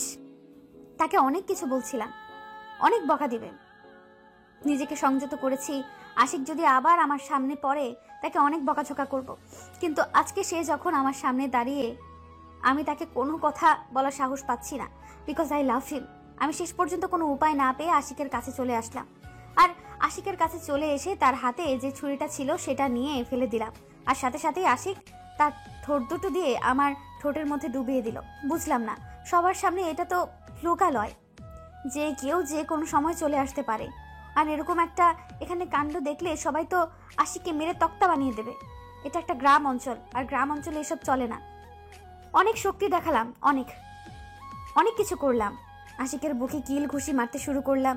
নিজের ভালোবাসা পেয়েছি অনেক দিন পর। আমারও খুব ভালো লাগতেছে, ছেড়ে দিতে ইচ্ছে করতেছে না, কিন্তু পরিস্থিতির শিকার হয়ে এখন নিজেকে কন্ট্রোলে রাখতে হবে। আমার ইচ্ছে করতেছে আশিককে জড়িয়ে ধরে রাখি বুকের ভেতর শক্ত করে। কতদিন পর আজকে আকাঙ্ক্ষা মিটে যাচ্ছে, কিন্তু আমাকে তো বুঝতে হবে এখন একটু ভালোর জন্য সারা জীবন পঙ্গু হয়ে থাকা ভালো না। শেষ পর্যন্ত কোনো উপায় না পেয়ে আশিকের ঠোঁটে কামড় বসিয়ে দিলাম। আমাকে ছেড়ে দিতে বাধ্য হলো সে। আমাকে ছেড়ে দিয়েছে তো আমার উপর রাগ দেখাতে চাইলো, কিন্তু কিছু বলতেছে না। নিজের রাগকে হয়তো কন্ট্রোল করতেছে। এটা কি করলে তুমি? মাথা ঠিক আছে? দেখো রক্ত পড়তেছে। এখন আমার ঠোঁট থেকে একটু বললেই তো হইতো, তাই না? আমি তো বলেছি তাই না, এখন এখানে থাকা যাবে না, চলো এখান থেকে যাব। এখানে কি রকম এরকম করাটা কি ঠিক হয়েছে তুমি বলো? এটা লোকালয় অঞ্চলের, এখানে যদি আমাদের এই অবস্থায় কেউ দেখে তখন আমাদেরকে সেই রকম একটা পিটানি দিবে, কলঙ্কিনী বলবে সবাই আমায়, কারণ এটা একটা গ্রাম অঞ্চল, শহর না। আচ্ছা বুঝতে পারলাম, তাহলে এখন চলো আমার সাথে। আর আজকে তোমাদের দোকানই করতে হবে না, আজকে আমরা দোকানটা একটা গরিব অসহায় মানুষকে দান করে দেব। আর তারপর এখানে আমরা ঘোরাঘুরি করব। তুমি আমাদেরকে সাহায্য করবে, সুন্দরভাবে দেখিয়ে দিবে, তারপর শহরে চলে যাবে। আচ্ছা তুমি যেটা বলবে সেটাই হবে। এখন অন্তত আমাকে একটু দোকানে যেতে হবে, না হলে সমস্যা হবে, কারণ সেখানে আমার কিছু ইম্পর্টেন্ট জিনিস আছে যেগুলো আমাকে সুন্দর রাখতে হবে। সেখানে কোনো ইম্পর্টেন্ট জিনিস নেই, এখন চলো বাসায় যাব। তারপর সেখান থেকে আমার ছেলেটাকে সঙ্গে করে নিয়ে আমার ছোট ভাইরা যেখানে আছে সেখানে আমাদের ইনভাইট করেছে, আমরা অনুষ্ঠানে যাব। আর তুমি সুন্দর করে নীল শাড়ি পরে নাও। পরার মতো সামান্য একটা জামা খুঁজে পাই না, নীল শাড়ি পাবো কোথা থেকে? আমার কোনো নীল শাড়ি নেই। তোমার জন্য নিয়ে এসেছিলাম, গতকালকে বাইরে গিয়েছিলাম, সেখানে একটা দোকানে আমার চোখ পড়েছিল, সেখান থেকে নিয়ে এসেছি তোমার জন্য। তোমার ছোট বোনকে সেটা দিয়ে দিয়েছিলাম, হয়তো এখন সেটা তোমার রুমে আছে। আমার ছোট হাত করে নিয়েছো তাই না? সব কিছু প্ল্যান করে করেছো, বুঝতে পারছি তুমি। আর আমি তো দুর্বল ছিলাম, সেটাও আমার বোন তোমাকে বলে দিয়েছে, তার জন্য আজকে আমার এই অবস্থা। যা হয়েছে তা হয়ে গিয়েছে, এখন সেটা নিয়ে কথা বলে কোনো লাভ নেই। এখন চলো আমরা এখন বাসায় ফিরে যাচ্ছি। আজকে তুমি নীল শাড়িটা পরবে আর আমার ছেলেটাকে সঙ্গে করে নিব, আর তুমি আমার সঙ্গে যাবে ঘুরতে। আচ্ছা যেটা বলবেন সেটাই হবে, এখন তাড়াতাড়ি চলেন মিস্টার, না হলে কিন্তু দেরি হয়ে যাচ্ছে। আর আমার ছেলে হয়তো এখন আমার জন্য কান্না করতেছে, আর আমার ছেলেটাই আমার গুরুত্বপূর্ণ জিনিস। আসলে ভালোবাসা হলো এমন অনুভূতি যেটা শত বাধা, অভিমান, যত অভিযোগ সবকিছু শেষেই কিন্তু শেষ পর্যন্ত ভালোবাসাটাই গৃহীত হয়। ভালোবাসা যে এতটা তুচ্ছ সেটা নয়, যাদের কাছে তুচ্ছ তাদের কাছে ভালোবাসা সত্যিই তুচ্ছ। আর যাদের কাছে ভালোবাসা বলতে শুধু একটা আবদ্ধ, তাদের কাছে তুচ্ছ হয় না। ভালোবাসা মানে ভালোবাসলে তাকে ছেড়ে দিতে হবে এরকম কোনো কথা নেই। অভিযোগ, শত কষ্ট হতেই পারে। যে একজন মানুষকে সত্যিকারের ভালোবাসে সে কখনোই অন্য কোনো মানুষকে তার মনটা দিতে পারে না। আমার বিশ্বাস আমি যাকে নিজের মন থেকে ভালোবেসেছি, শত অভিযোগ ছিল, তারপর কিন্তু শেষ পর্যন্ত তাকেই আমার মন বারবার চায়। এভাবে হাজারো ভালোবাসার জয় হোক। আমি চাই আমার মতো করে সবাই সবার ভালোবাসাকে আগলে রাখুক। নিজের মধ্যে সব কিছু মানিয়ে নিয়ে নিজেদেরকে একসাথে সারা জীবন পার করে দিতে হবে, তাহলেই না তোমার ভালোবাসার পূর্ণতা লাভ করবে। আমি একটা ভুল করেছি, কিন্তু আশিক তার মতামত, তার ভুল ভ্রান্তি এখন সব বুঝতে পেরেছে। আর আমারও প্রথম থেকে কিছু ভুল ছিল, সবকিছু আমিও নিজেকে মানিয়ে নিয়েছি। এখন নিজেরা বুঝতে শিখেছি ভালোবাসা কতটা গভীর। আপনারা আপনাদের ভালোবাসাকে সব সময় টিকিয়ে রাখবেন, কখনো ভালোবাসাকে নষ্ট হতে দেবেন না। দেখবেন যে আপনি অনেক সুখী হয়ে থাকবেন। আজকের মতো এই পর্যন্তই। আপনাদের ভালোবাসাকে সুন্দর করে তুলুন, আর আপনার ভালোবাসার মানুষটিকে সময় দেন। যতই কাছে থাকুক না কেন, আপনার ভালোবাসার মানুষটিকে আপনার পর্যাপ্ত পরিমাণ সময় দেওয়ার চেষ্টা করেন, বা তাকে খুশি করার চেষ্টা করেন। টাটা, বাই বাই, দেখা হচ্ছে পরবর্তী গল্পে।